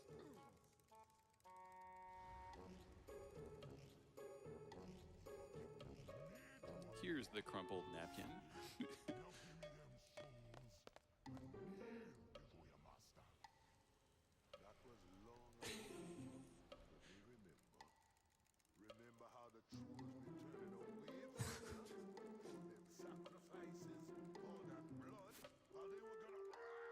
The way he snatches it is just with such disdain. He's like, what did Sid sign us up for? And it basically says That's it. No substitutions. This is your crew until Timber achieves independence.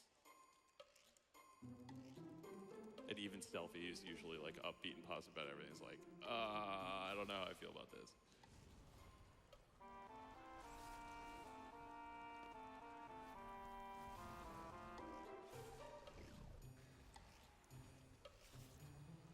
Normally at this part, if you do the Renoa skip, Renoa's actually like glitched out of your party, and so she won't appear in any of the fights. Oh, my stomach. You're just checking. Oh, you just want to make sure he's okay. He's not. The zone has some ice cream. Not sitting well.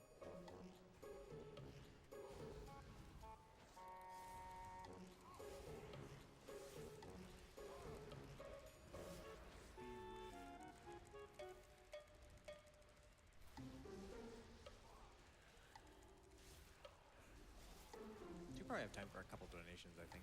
You got it. We've got some awesome donations, even if they are kind of minimalist in the comments. We have $250 from Goldkin with no comment. We also have a $250 donation with no name that just says ooh. Shoutouts to Renewu. $25 from Houdini Splicer that says defeat Omega, whatever. And $50 from Kimbo Suave that says awesome people playing awesome games for an awesome cause, but you know, whatever. So this is the first menu you're going to see us use the card mod ability, which very quickly is going to overpower our characters. We're going to be using it to get a ton of items that we're going to go very slowly in the menu to make sure they go on the right GFs as well, because it's kind of bad to mess up this one.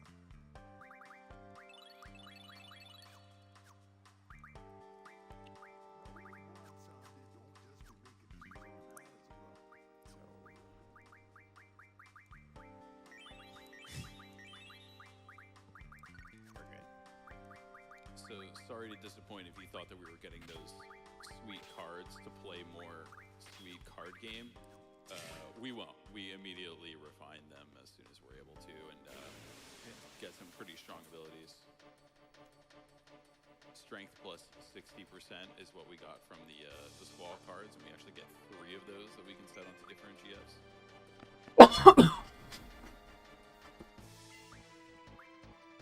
The others will come into play later.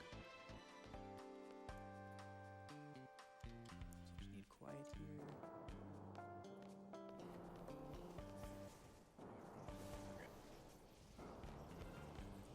The great thing about this game in terms of the step count is that the sound cue is really good. So if you just listen for that, you don't even need to watch his feet at all. Like FF7, there's no sound effects for walking, so you have to go strictly on visuals, and sometimes with screens that are on weird angles or your character is really far away, it can be really difficult to count the steps precisely. But because of the audio in this game, it doesn't matter where you're at all. You can strictly just count the amount of times you hear the click-clack of Squall's boots. Yeah, there will be a couple times where we'll have to have silence. You can so manage they can 60. they can count the steps, but not too many. The step count in this game isn't super excessive.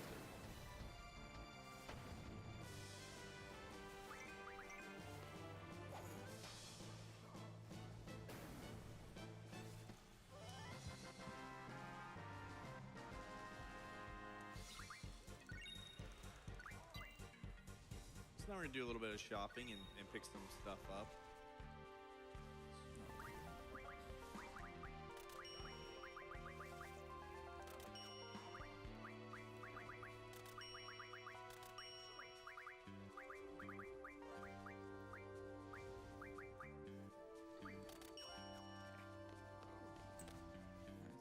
That'll work. Spending all that big contract money. From this ragtag team. Yeah. How do they have so much money? They seem to be operating on a shoestring operation. So now we need to get through this door, but this guy who's called the Drifter is been drinking and doesn't want to get out of the way. We found this card outside, and we're gonna tell him about the card, and he's gonna be like, "Oh, that's my card. Here, have another one, and I'll get out of your way." Yeah. Because RPGs, Yeah. like you were honest with him. You get a special prize.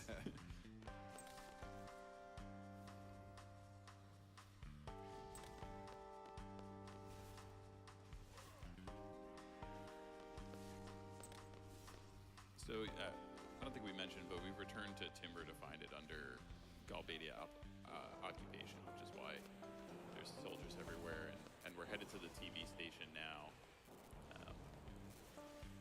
because we hear that there's going to be some kind of broadcast or something. a lot of people know this, but if you're unaware, the words that are scrolling up the screen are actually a message from Sorceress Adele.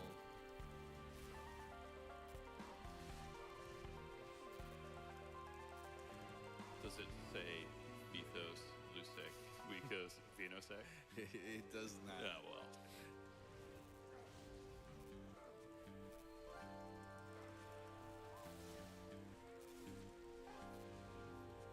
This game's really cool with like little Easter eggs and like with that sort of thing.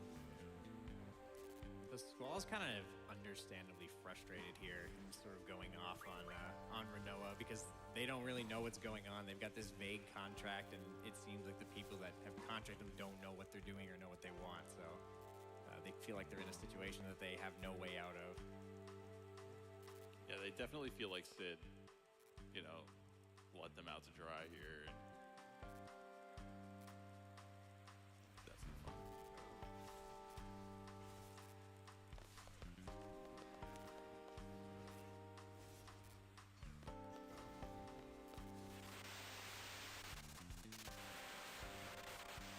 So now we're starting to realize why that communication tower was so important in Dalit, and that's because they're going to transmit an announcement from the president over the airwaves, and apparently the analog television broadcast hasn't been used in like 17 years or something like that, so it's kind of a big deal. I guess something big is going to happen. He's got a pretty sweet anthem too.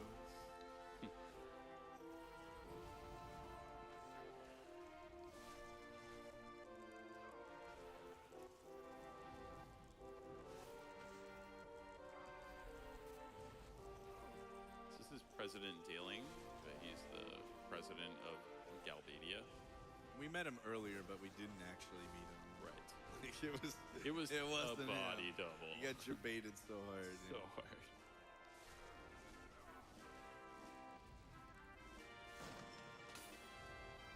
Now that we're gonna hear this break-in in the middle of the broadcast, I see a familiar face.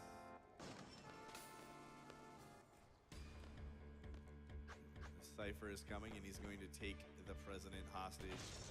He talked to Renoa about what Renoa wanted to do, and so he's like taking it in his own hands to like vigilante the mission for Renoa's sake.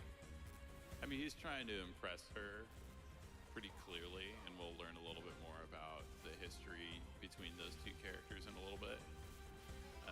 But basically, they're told, the squad is told, to get to the TV station as soon as possible to help resolve the situation. So that's where we're headed. The announcement that was planned was for the president to announce that the sorceress would be announced as a new ambassador. But that was about as far as he got before it was cut off.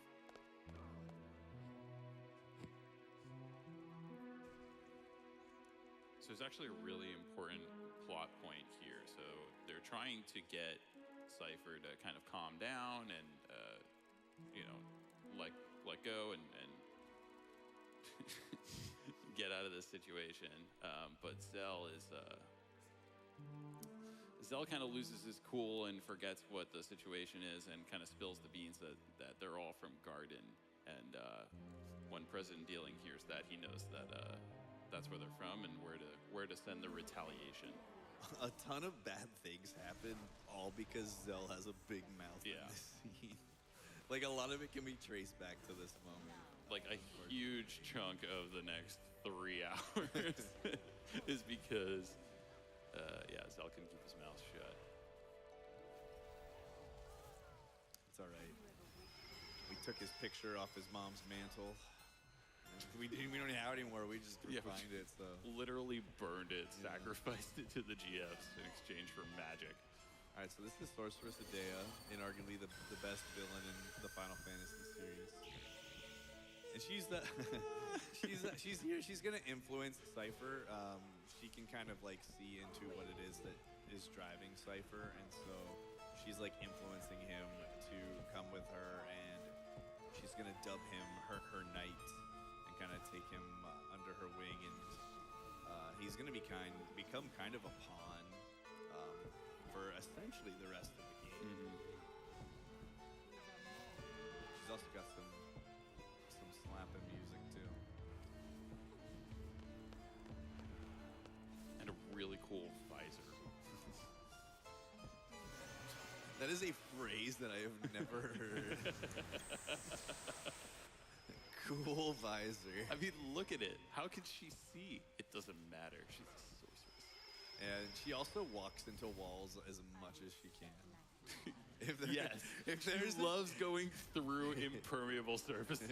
I mean, you need to be able to do that if you have that kind of visor on your head. You're gonna walk into walls, so you got to make it look cool. the best is Pretending they're not there. the best is when she walks through a door that is clearly just like a door that you just push open. Like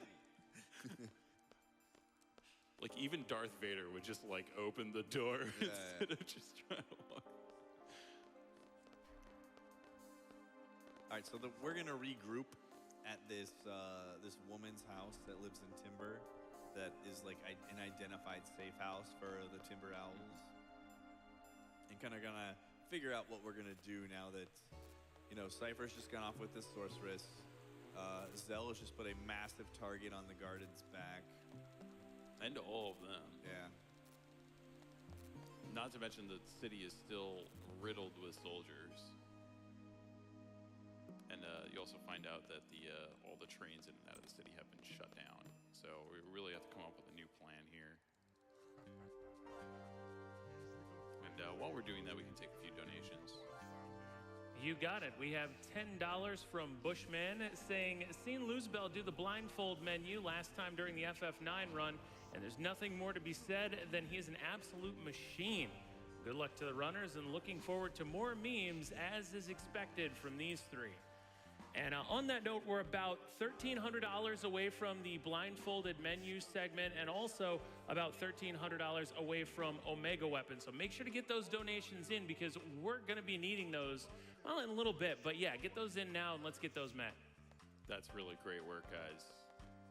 But let's finish them off soon.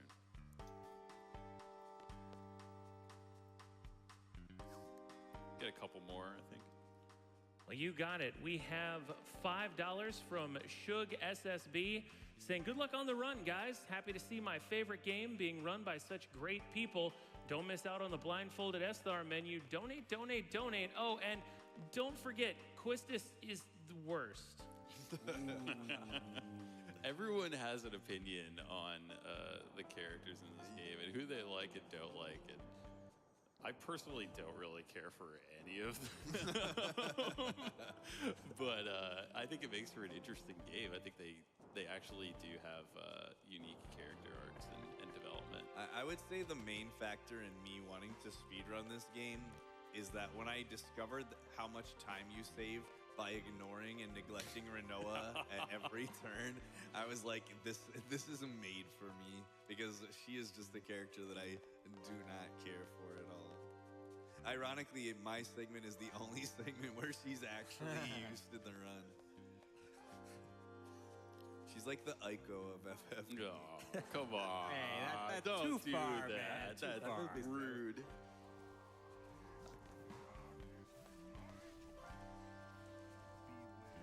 But yeah, I think an interesting difference between this game and FF7 is the way that the character arcs are constructed. Is they are much more interconnected and involved with each other, rather than in 7 where you go to, you know, his whole side quest, and then that's pretty much it for him. And then you go somewhere else, and they have their, you go to Wutai, and Yuffie has her thing, and then that's pretty much it. And it's kind of very isolated and siloed. And here, everything is super connected in the way that they grow and communicate and develop as characters. And I think that makes for a more compelling cast, even if each one of them has significant flaws. Imagine Toju ignoring another animal in this game. Wow, dude, you didn't even pet the cat. What a guy.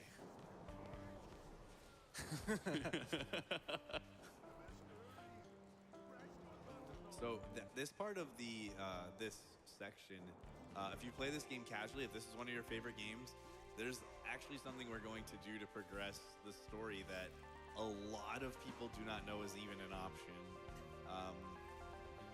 We're gonna pick a party here, which we're just gonna take Zell and Selfie, who are defaulted. We're gonna get some items from the lovely lady that is housing us. We're gonna meet back up with Zone and Watts, and he's actually going to sacrifice his own train ticket and give it to us. But we're not gonna take the train. You can actually leave on foot. So after we have Quistis here complain about not having a ticket and feeling bad, we guilt Zone into giving up his last ticket, and then we don't even use it. Yeah. Poor Zone. Yeah, I know. But yeah, so we're actually gonna leave Timber on foot because it is faster to actually run on foot rather than it is to get the cutscene on the train and then watch the train animation get off and then run from there. It's faster to just go the whole way on foot. And because of the roads in this game, which are something that's actually, I guess, kind of interesting with FF8, they have paved roads that you cannot get random encounters on. So running on the world map is actually relatively safe. There is a potential of getting one when you have to divert from the road, but it doesn't happen very frequently. Because this is a marathon, it's almost certainly going to happen.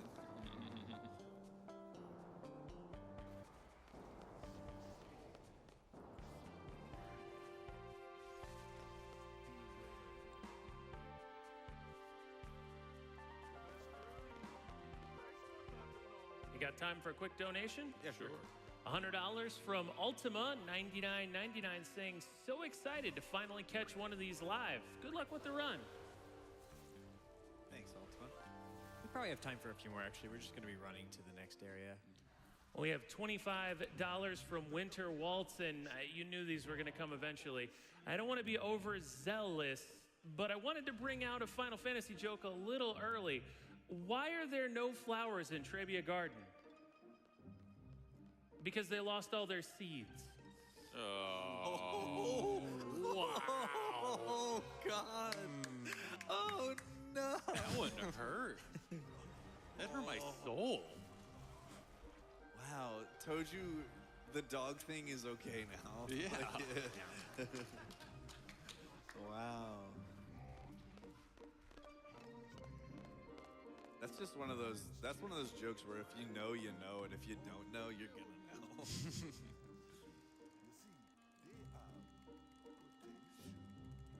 So we get into this forest here, and we're actually gonna experience that same high-pitched noise that's gonna knock a few of our characters unconscious, and we're gonna be back in the Dream Girl, yeah. I was clearly not looking at Renault. But Dream World with Laguna and the gang.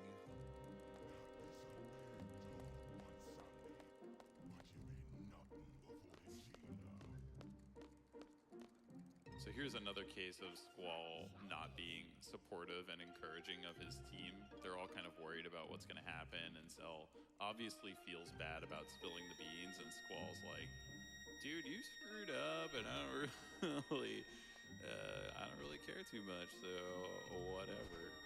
Because Wait, even is my though product Cypher like the only picks one I on haven't Zell all the done? time, if Cypher is actually brought to harm or killed because of Zell's actions, he's gonna feel. Oh, it is. Alright, I'll just Yeah, he leave the even product says, like. at the end of the day, he's one of us. Yeah. I don't want anything bad to happen. Good guy, Zell. You know, if you're rocking Jinkos, you know you've got a good heart.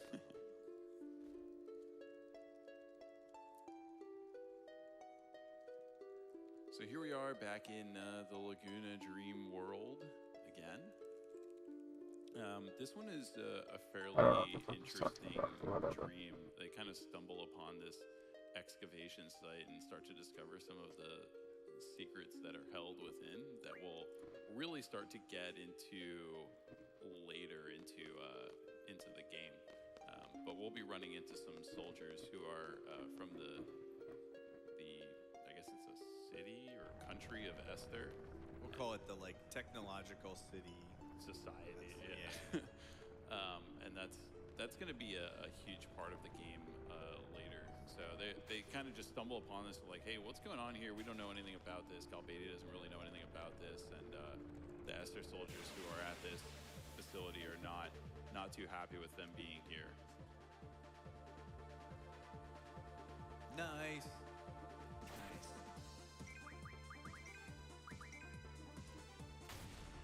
If you're in chat, definitely post sour please. Yeah. Anytime you hear this song. So we KO Ward here because Ward's attack animation is incredibly slow. He throws an anchor, which is absolutely awesome, but it's really slow. He has nothing junction to him, so he can't one-shot anybody. So now for the rest of the fights, Toju can essentially just hold flee and mash confirm the entire time. And it's just nice and seamless. You don't have to do any menuing at all. Yeah, and the counter before was actually like a planned back attack against us because it gives you a multiplier on damage when you attack Ward, and otherwise you won't one-shot him. So unless he gets hit by the soldier before you have a chance to do that, you can get him in one go.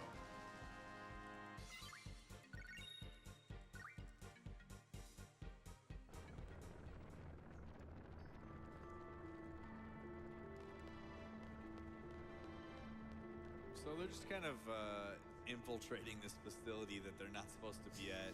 Laguna had realized that he had brought the wrong map, and so somehow they end up here. It's obviously super tech advanced, and there's something crazy is going on here, and we really have no idea what's going on. More leg cramps. All right, so Toju's gonna do a couple of steps here.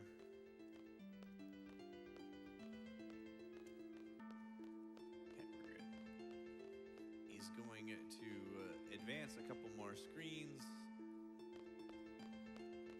And he should get the next encounter near the top of this screen. We're pretty good right now. Cool.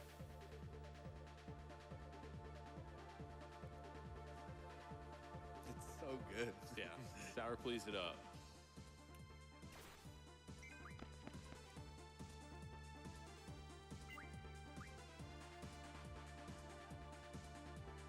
The song's called Man with the Machine Gun, in case you need to add that to your iPod shuffle. All right, now he's going to do 5 steps on this screen, and we're set for the remainder of this segment.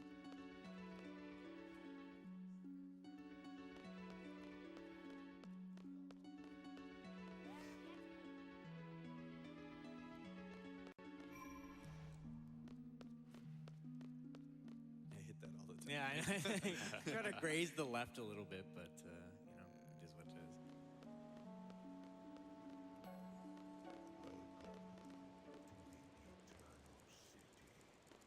So we probably have time for a few donations. We're just going to be here getting a series of Estar Soldier encounters, but we one-shot them due to the card mods and all the other stuff we've got going on, so it's pretty much a straight shoot for the rest of this part.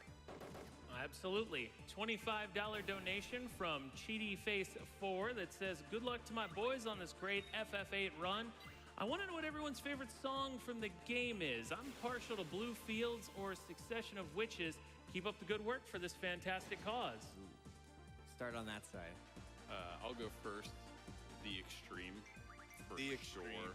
for sure. It's unbelievable. The castle. Another great choice. Mine is the theme that plays when you're in Delling, which we will hear shortly. If you don't know The Extreme by name, it's the song that plays when you fight Final Form Ultimisia, and it is absolutely incredible. I would say it is the best Final Fantasy final boss theme. Come at me. Preferably via donations. Come at me. If you want to tell us why it's dancing mad, he'll tell you why it's not. Yeah. We get a solid debate going via donation. I think it'd be pretty nice. We are still looking to get the blindfolded menu segment and defeating Omega Weapon met. They're closing in now on about $1,100 to get there, so we're chipping away at it little by little. But I mean, again, it doesn't have to be frame perfect. Free PBs are good too. So why don't we get those 1,100 for each of those, and then we'll know we've got them. But yeah, tell us, what's your favorite song or favorite final boss theme? We have $25 from Gaddy Cool Sunshine. It says, enjoying the run a lot, guys. Best of luck. And here's to the blindfolded menu or whatever. Thanks, Gaddy. Thanks, Gaddy. Gaddy was actually hanging out with us at our run last year. He was sat up here with us, so Gaddy's our boy.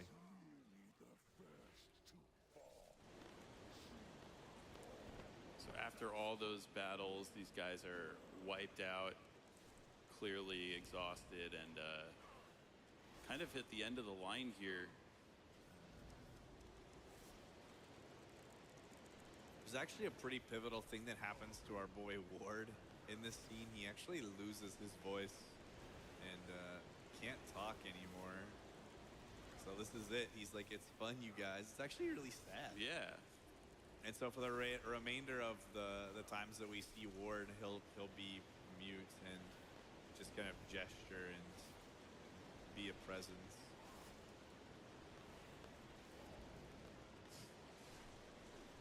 So when you're up against a cliff, sometimes you have no choice but to throw your comrades over it before jumping yourself. I wouldn't really call this a jump.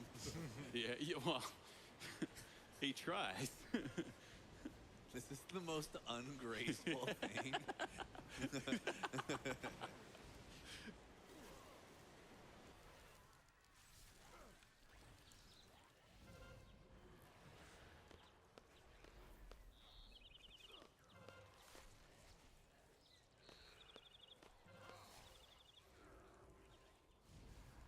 So now we're gonna regroup now that we've woken up and finished making our way to Galbadia Garden, which we've decided is like protocol for a situation like what is unfolded for our crew, is to go to the closest neighboring garden and regroup there.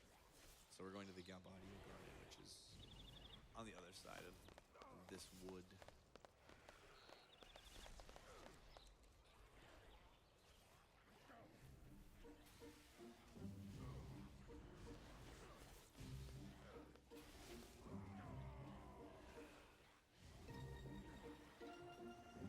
Galbadia Garden's a lot like Balam Garden, but like it's like the rich kid school. Like you walk in and you just see all these people on like flying mechs, which we definitely didn't see at our own garden. Yeah. It's pretty sleek school. They're probably good at all the sports. And Balam's like, we They- have the garden they- festival committee. They have a hockey rink inside their garden, which we definitely do not have. In fact, I don't know, do we even have a sports annex now? No, we have the T-Rex. Even Trabia has a basketball court. Had a basketball. Wow.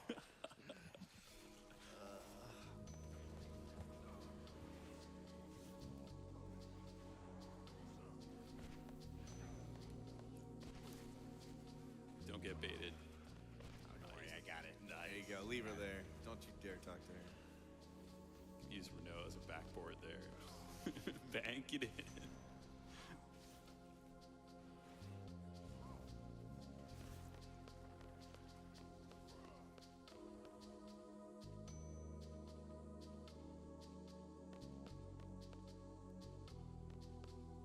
They're totally the they're doing exercises in the hallway.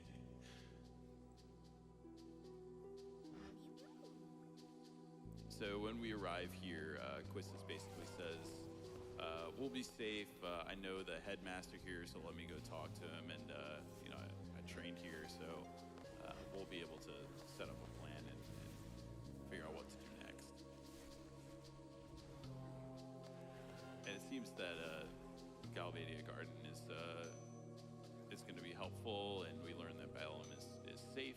So that's all good news for Zell. But The change in tone tells us that it's bad news for Cypher. The presumption is that he's been executed, and For assassination attempt Yeah. on the president. wait, Yeah, and they're it kind of seems immediately after Renoa says it, she's like, "Of course he was executed." yeah. So you have to talk to every character here. you can see Zell's like really, despite not liking the guy, he's like very honorable in this situation where he's like, you know, he was one of us. I can't believe this happened, and that kind of thing. It shows sort of like a more mature side of Zell, which you ordinarily don't see. You also learn that Cypher and Renoa had a bit of a romantic history. That was done about she says it was last summer, so it was in the past. But she said it was a nice experience, and she did enjoy it while it lasted. But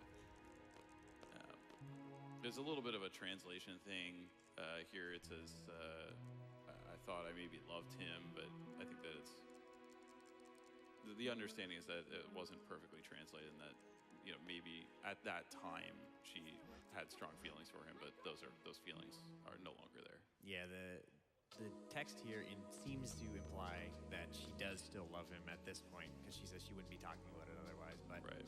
There is a lot of weird translation ambiguity in this game. It's definitely better than 7 in terms of the quality of translation, but it's still not perfect. So then we run into Fujin and Raijin, who have, for some reason, ended up in Galbadia Garden. And obviously they're trying to catch up with Cypher. But, they, having the attachment they have with Cypher, this is kind of a big deal. Yeah, they're really just looking out for their friend more than anything. And even Squall commends them several times for how loyal they are to him through it all. Yeah, and they think there's no possible chance that he was executed. They don't buy it for a second. They say that he wouldn't let that happen, or wouldn't go he's down like, without a you fight. wouldn't do like basically let that happen. Like you would not be like a clean thing. It would be like a mess. There's one thing here, you have to wait for that text to appear, the announcement. Otherwise, Quistis won't be here, and it's very annoying because you can't advance the plot unless you talk to her first. So who wants to guess what time it is? No, it's not Morphin time. No, it is time to line up and get some instruction for another plan. This time, courtesy of our new friend, Martine. I actually thought you were gonna make a terrible joke. I thought you were gonna say it's Martine. Like I thought that's where you were going. Oh, no. We'll leave those kinds of terrible puns to Okay. the donations. I was like really ready to be like, but I was gonna tell you to like just go. Please. Yeah, so he basically tells us that we've got a new plan, orders from Headmaster Sid, and we're going to be able to come up with a new plan here to assassinate the sorceress. So they're gonna lend us a sharpshooter who is a stallion of a human being.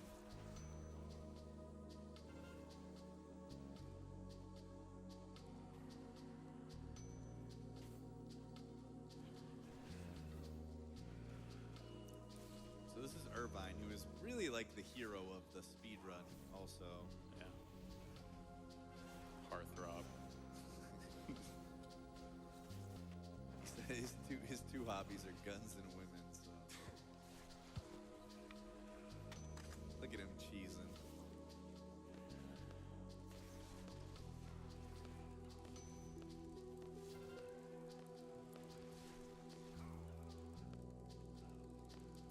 he's going to join us for now in our plan, which is to assassinate the sorceress, and that raises an important distinction here. That for now, Galbadia Garden is operating entirely separate from the country of Galbadia, which is a combination of the president and the sorceress and the army.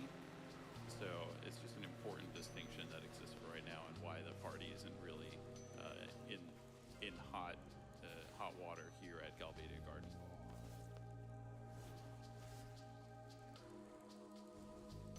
So our orders are to go to Dealing City, and if you remember, that was the same city that we went to the bar with Laguna, and I love this, by the way. if you let Irvine choose the party, he picks the two ladies. And we pick him with the two dudes. He specifically doesn't pick Quistis, right? It was Renault and Selfie. Renault and Selfie. Poor Quistis. But yeah, we changed the party up.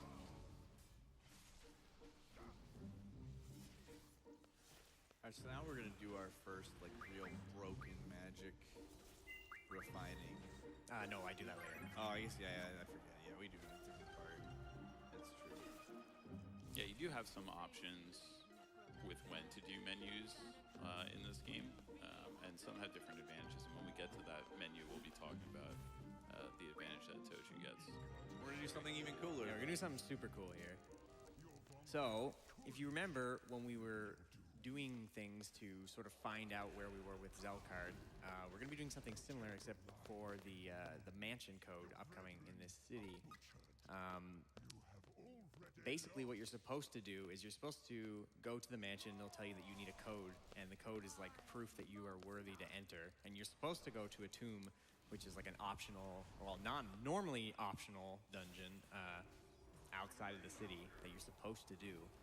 But instead, what we're going to do is use this next screen to figure out basically what RNG state the game is in, and with that information, we know what the code is without actually going to the dungeon that for us is optional, but ordinarily is mandatory.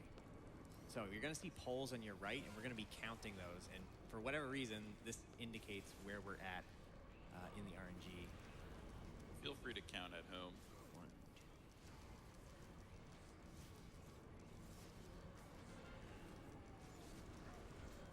So we got 14.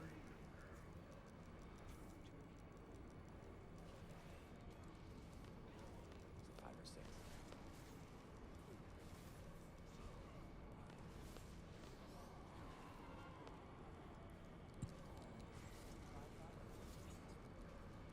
Five.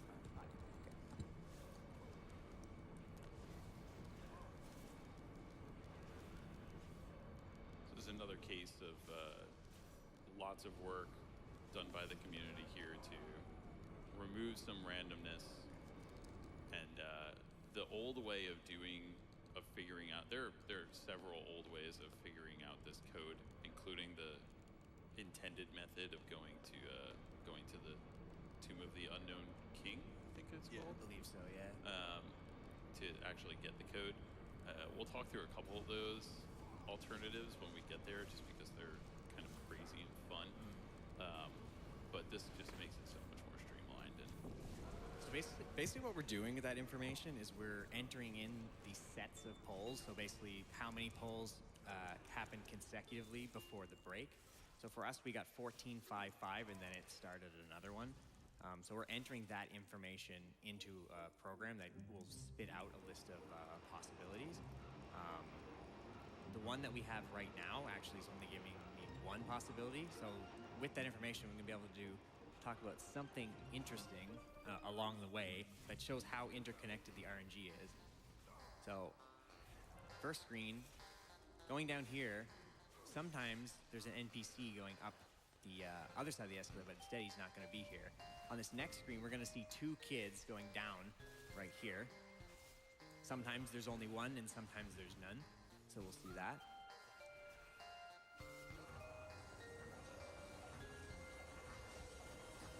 Toju can predict the future. Yes, of the I can game. predict the future. I was going to talk about how we could use this information to narrow down, but I don't need to do it. So instead, I'm just going to point out what's going to happen before it happens. Yeah. On this next screen, we're going to see 2 NPCs walking. Or one right there, actually. We're too fast. And then finally, on the last screen, on the bottom left, you're going to see a bus pull up. And when he stops, you'll see another NPC walking up. So if you watch the bottom left, right when this bus stops, there's going to be an NPC coming. Right there. What's that NPC got there, Toju? Get it away from me.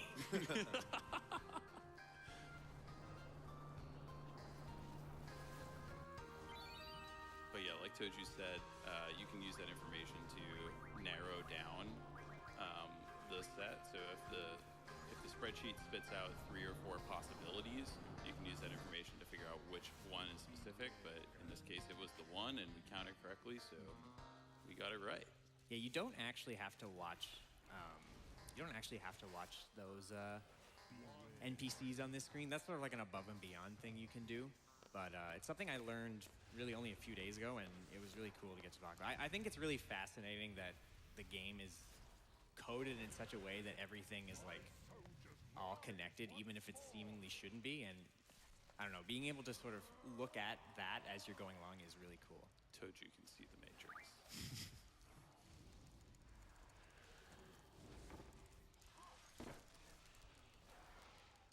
So we made it into General Caraway's house, and he's going to meet us here and brief us on the mission. Excuse me, it's a manor. Oh, sorry. Jeez. And Renoa just casually drops, oh, by the way, this is my house, so make yourself at home. That explains where we got all that money.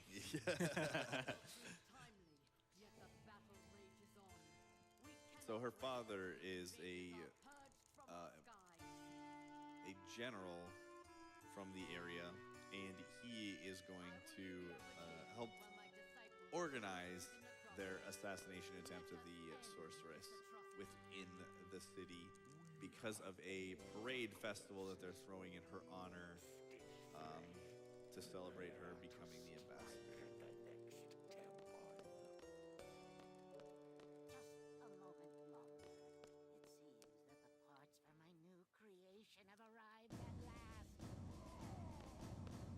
You know what this means? It's not morphing time. No, it's planning time.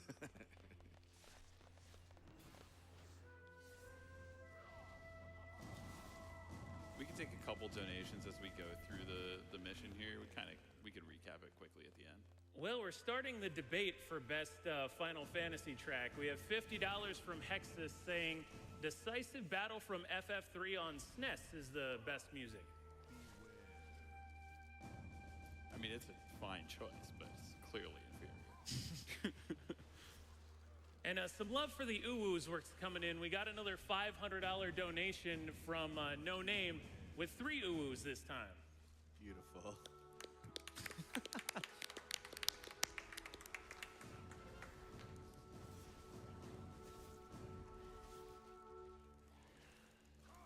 Also $150 from Ice Bloom saying, had to donate for one of my most favorite games. Good luck on the run. So General Caraway is actually just going to demonstrate exactly what the float is going to do because just telling us is not good enough. He's like, oh, here, I'm going to run it. And this doesn't look suspicious at all. I know. They're in the middle of the city. The general is running around with these random mercenaries, and there's nobody there. Irvine's strapped too. So. Yeah. Very odd. It's fine. Also, this is clearly Paris, by the way. What was the giveaway? I don't know. Couldn't tell you.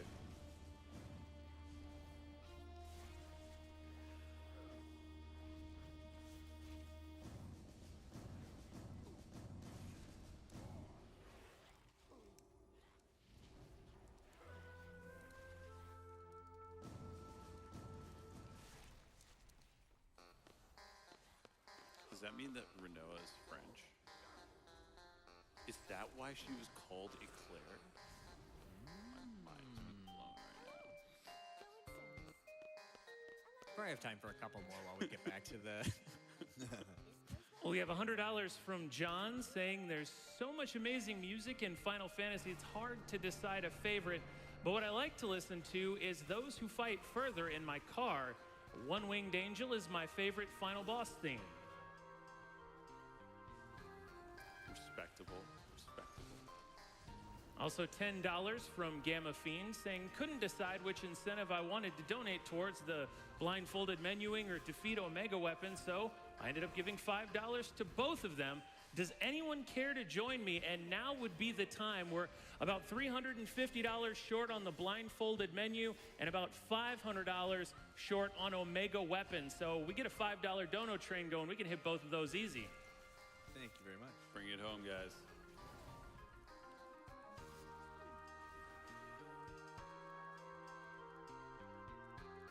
So I love this part. They need to decide a leader for the other team, and someone in the room is interested in the position. Yeah. But he does not get picked.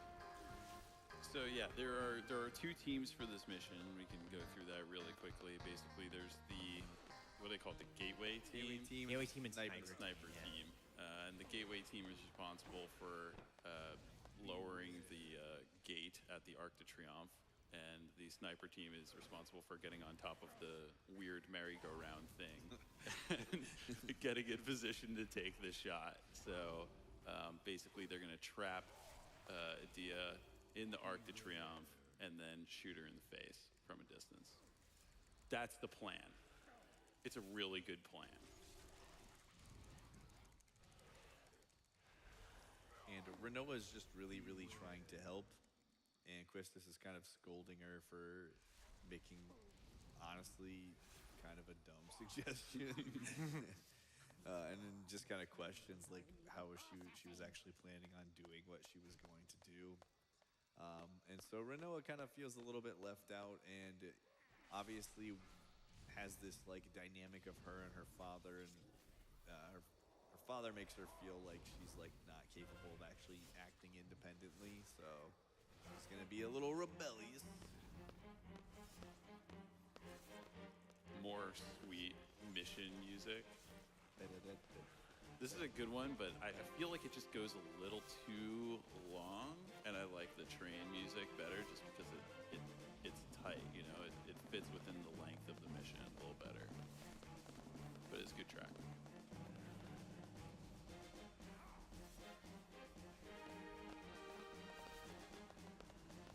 So right now we're just getting everybody into position to prep for the execution of the mission, or the strategy, I suppose. So we're gonna liaise beneath the arc, and then Squall and Irvine are gonna get positioned outside of where the float is going to exit from.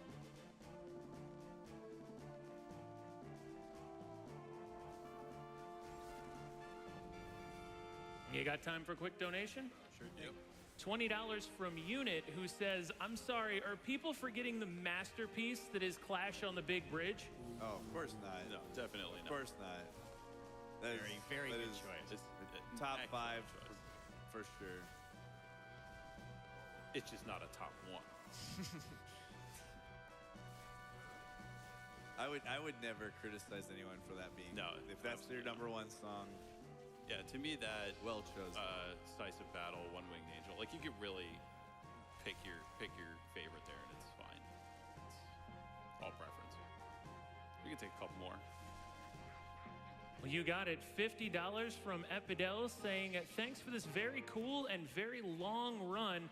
FF8 is a pretty special game for me, and it's cool to see it at a GDQ. Also, you're right. The Extreme is the best final boss music. There it is.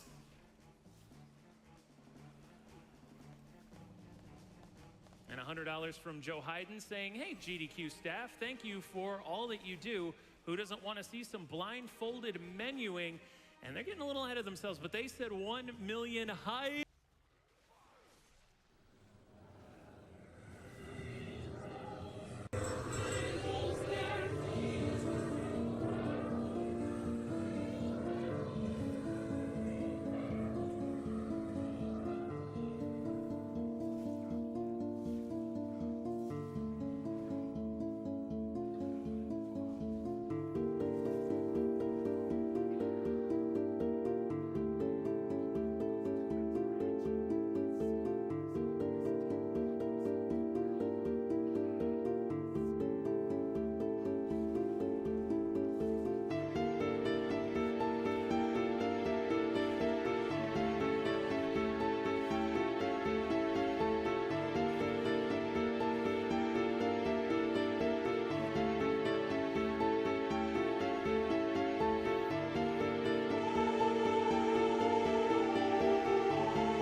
I mean, No, it's a 9-hour run. we could get another 431K by the end of the run.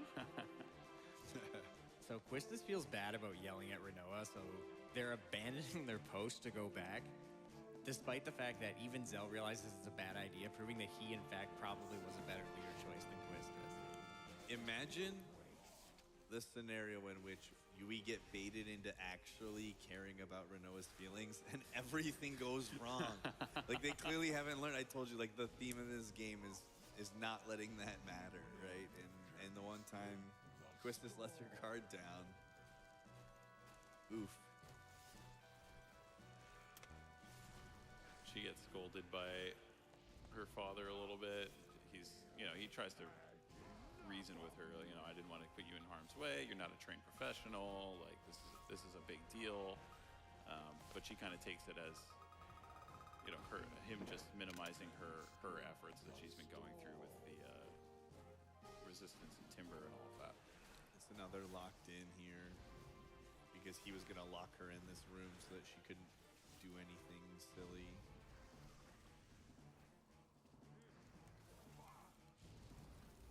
But it's okay because it You gives like us the greatest mini game.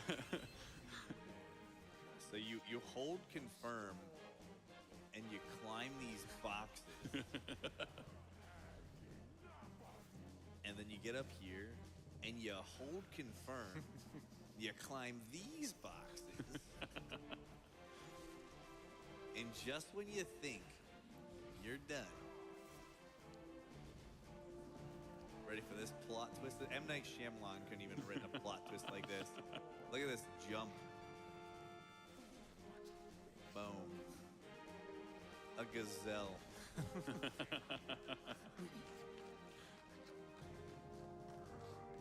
Renoa's arm strength is really important in this game later on.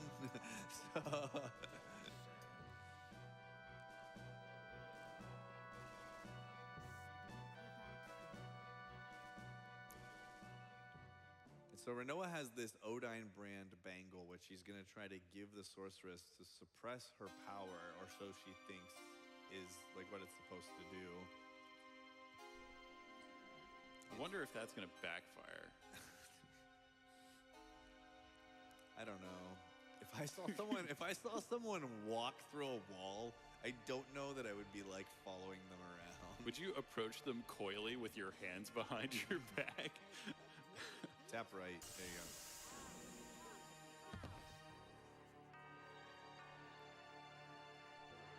Now you can just kind of watch her like arm gets kind of like flinching there, and she takes control of her arm, lifts her up in the air. I'm assuming she's grabbing the bangle here. Yeah, and yeah. Renoa is showing off her arm strength. And just gives her the old air punch.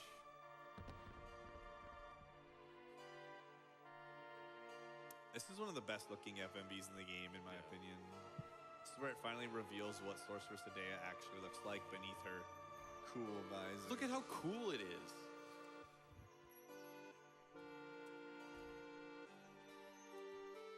It just like... If any of you have ever played Parasite Eve, it had a lot of the same design models, and you can kind of see a lot of similarities in the FMVs and character models, and this one always just reminds me of Parasite Eve quite a bit.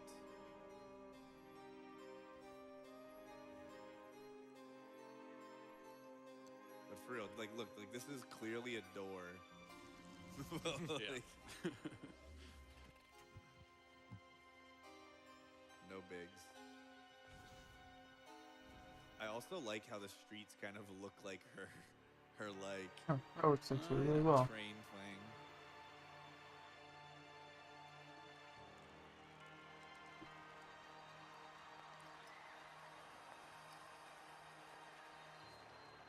And the crowd is like eating it up. They love this. And now Renoa is under some kind of weird trance. Yeah.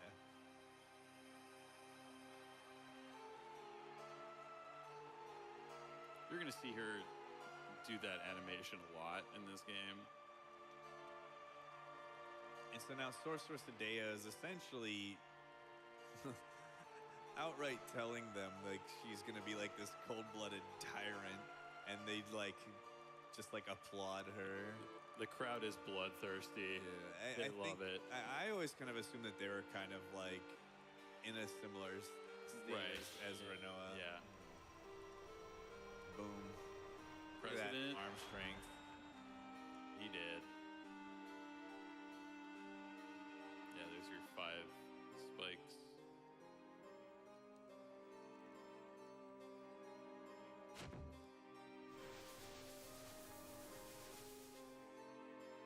She used an elixir.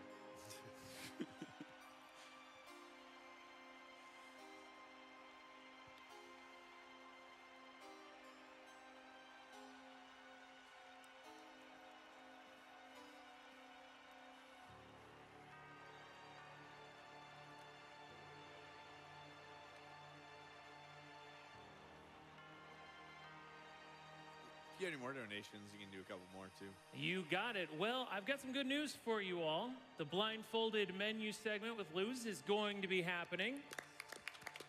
Excellent. And you will also be defeating Omega Weapon. Wow, 2 for 1.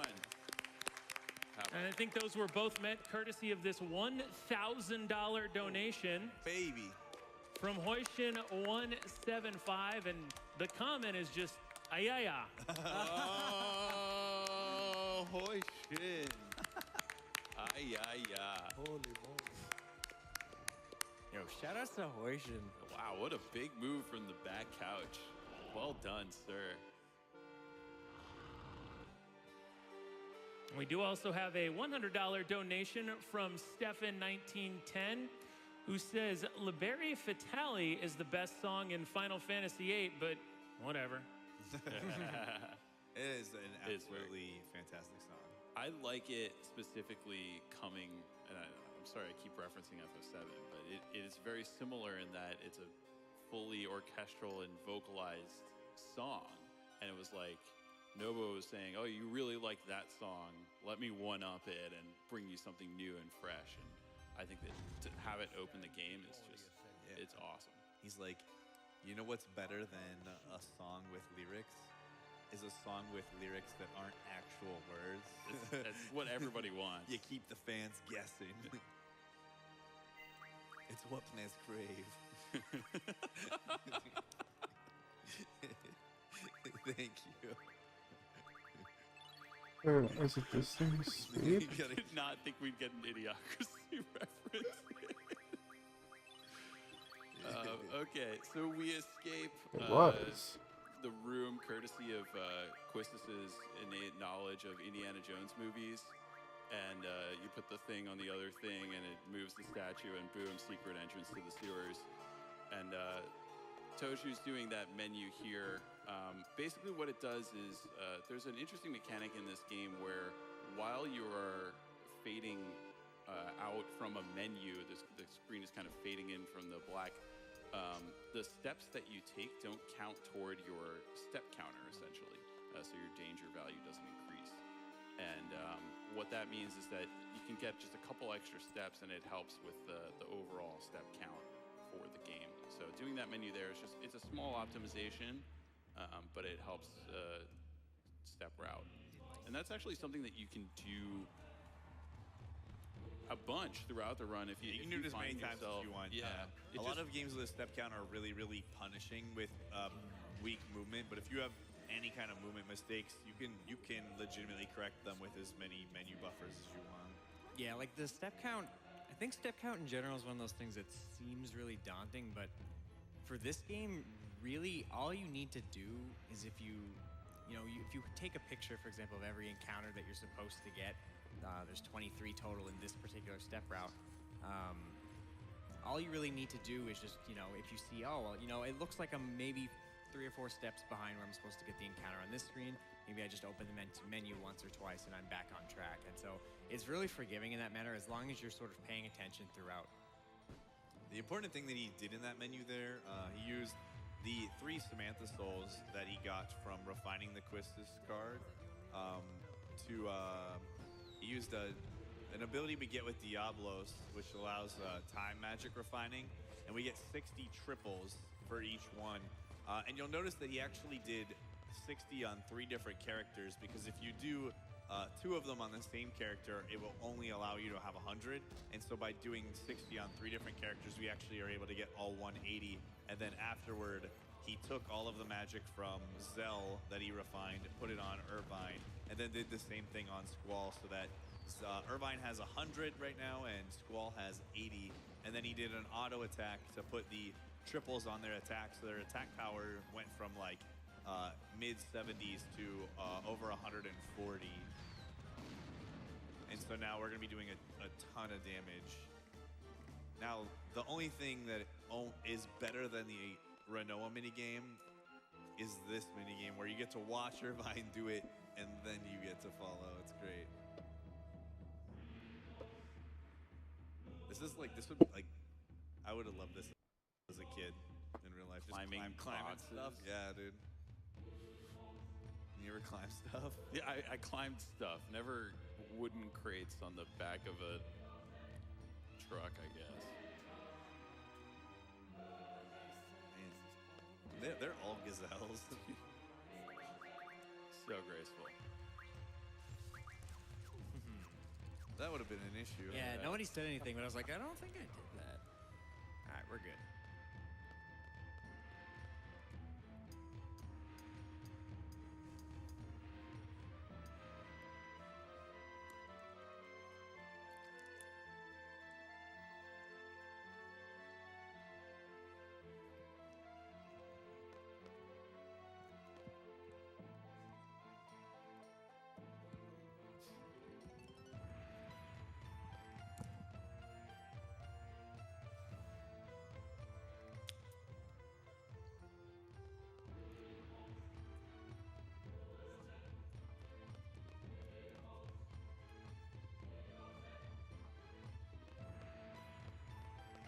So at this point, Squall and Irvine are moving into position, and they come across Renoa, who's been pinned down by these Iguians. Yeah.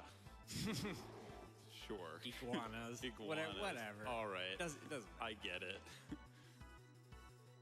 So this is another time, much like early on in the round on Elver, we need to draw a GF. So we're just going to be taking one of them out, drawing Carbuncle from the second one, and then using another attack to finish them off. And you can see It's exactly how 61. strong those triples make us now.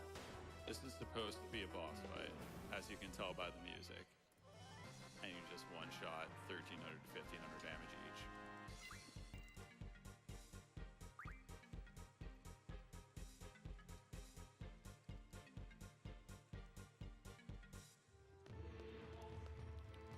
So we've rescued Renoa here, and fortunately, right where she was captured is sort of the entrance point to the top of the carousel or whatever. Whatever that Whatever, thing is. yeah, whatever it is.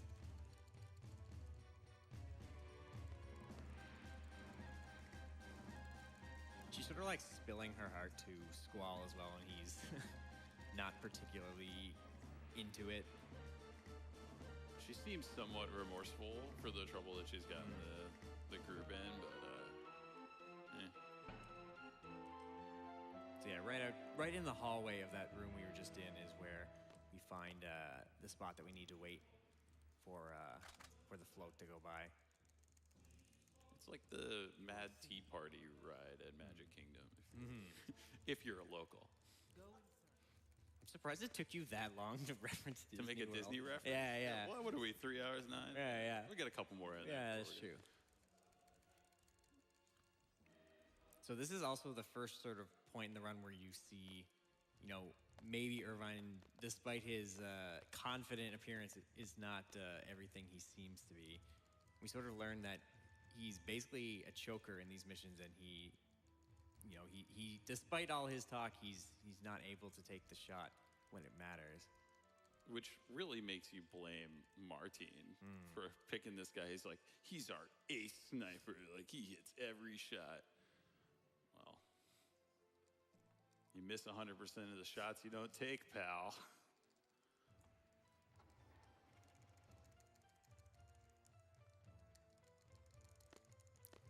So we'll probably have a bunch of time for some donations because the next section here is just going to be us running through the sewers. So now would be a good time for sure. Well, absolutely. And we have got a bunch of songs coming in as well. $200 from Dave the Tentacle, saying there's so much great music in the Final Fantasy series that it's hard to pin down a single standout track. But I will say the best version of the prelude is the arrangement from Final Fantasy IV.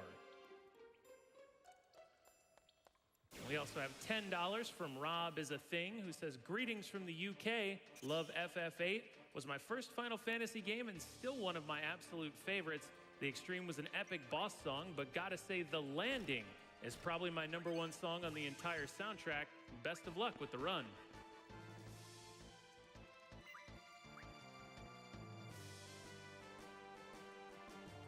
Also $75 from Lobo13, who just says, Omega Weapon?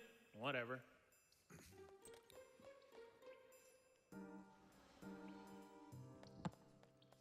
Novice donated $10 and said, favorite music is FF4 Within the Giant for sure, and also put their $10 toward the Omega Weapon incentive.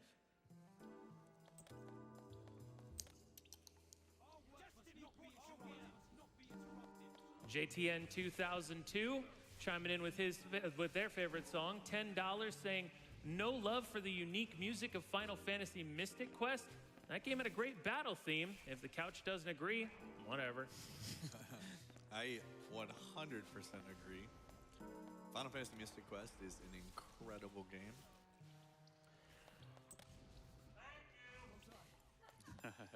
You're welcome. Well, we did also have opening up some amazing prizes that your donations can get you in to win at the beginning of the FF8 relay, which we're in the middle of now. There are some amazing Final Fantasy metal prints, as well as a prize pack that's got a Chocobo plushie and all sorts of like cool cards. There's a Final Fantasy VII poster that a $10 minimum donation can get you in to win as well. And of course, I think Mutsky, you mentioned it earlier, that giant Sephiroth whatever, or not the Sephiroth perler, the Squall whatever perler. Yeah, it's fantastic. Of course, you can go to gamesdonequick.com for more info on any of the awesome prizes that are now up for you to have a chance to win.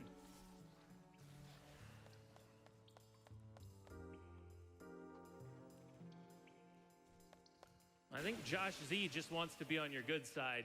Josh Z donates $50 and says, on the topic of Final Fantasy music, hot take, the Extreme is better final boss music than either Dancing Mad or One Winged Angel.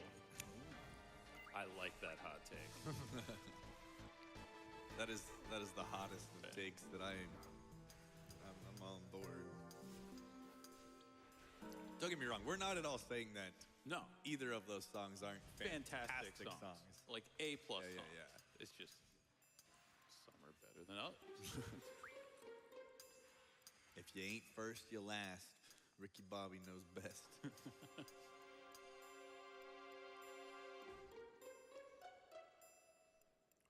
All right, so now we're just getting in position here so we can get ready to capture, temporarily I guess, the sorceress inside the ark with the gates.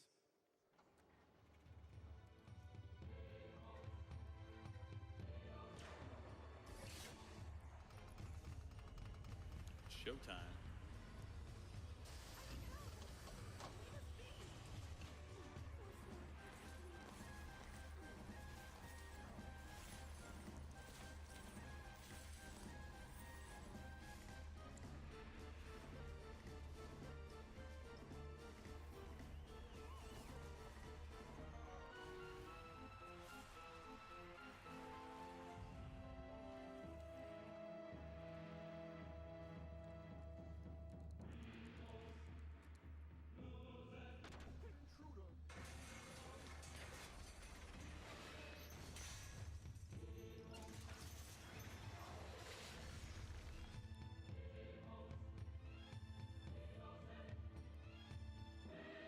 So that was part 1 of the plan enacted, and now Squall basically has to convince Irvine that he needs to shoot. And he's sort of like spilling his guts that he can't handle the pressure and he always chokes.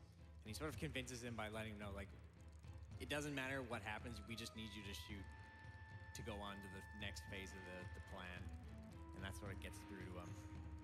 I don't know if you mentioned this, but I think that there is like obvious like a much deeper reason why he is nervous to shoot this shot in particular.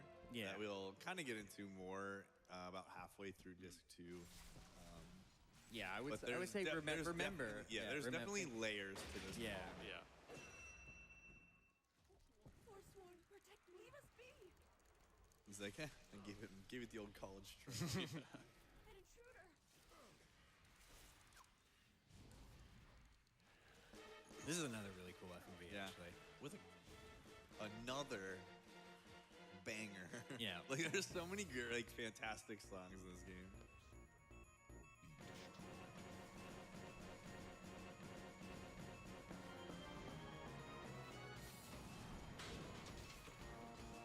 He's eyed.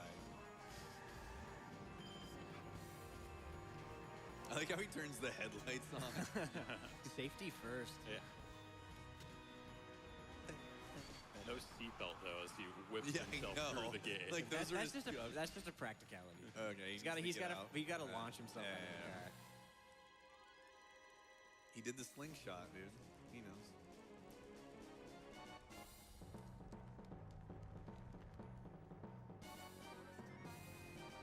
And who's waiting but that guy? Dun dun dun. So yeah, we met Cypher 3 hours ago. You know, at the very beginning of Disc 1, he's in the very first FMV that you ever see in this game when you start a new game. And so everything leading up to this is the first of several fights with Cypher. Our rival, the guy that gave us the scar on our face. And so it's a classic one-on-one fight. So surely it's going to be very exciting.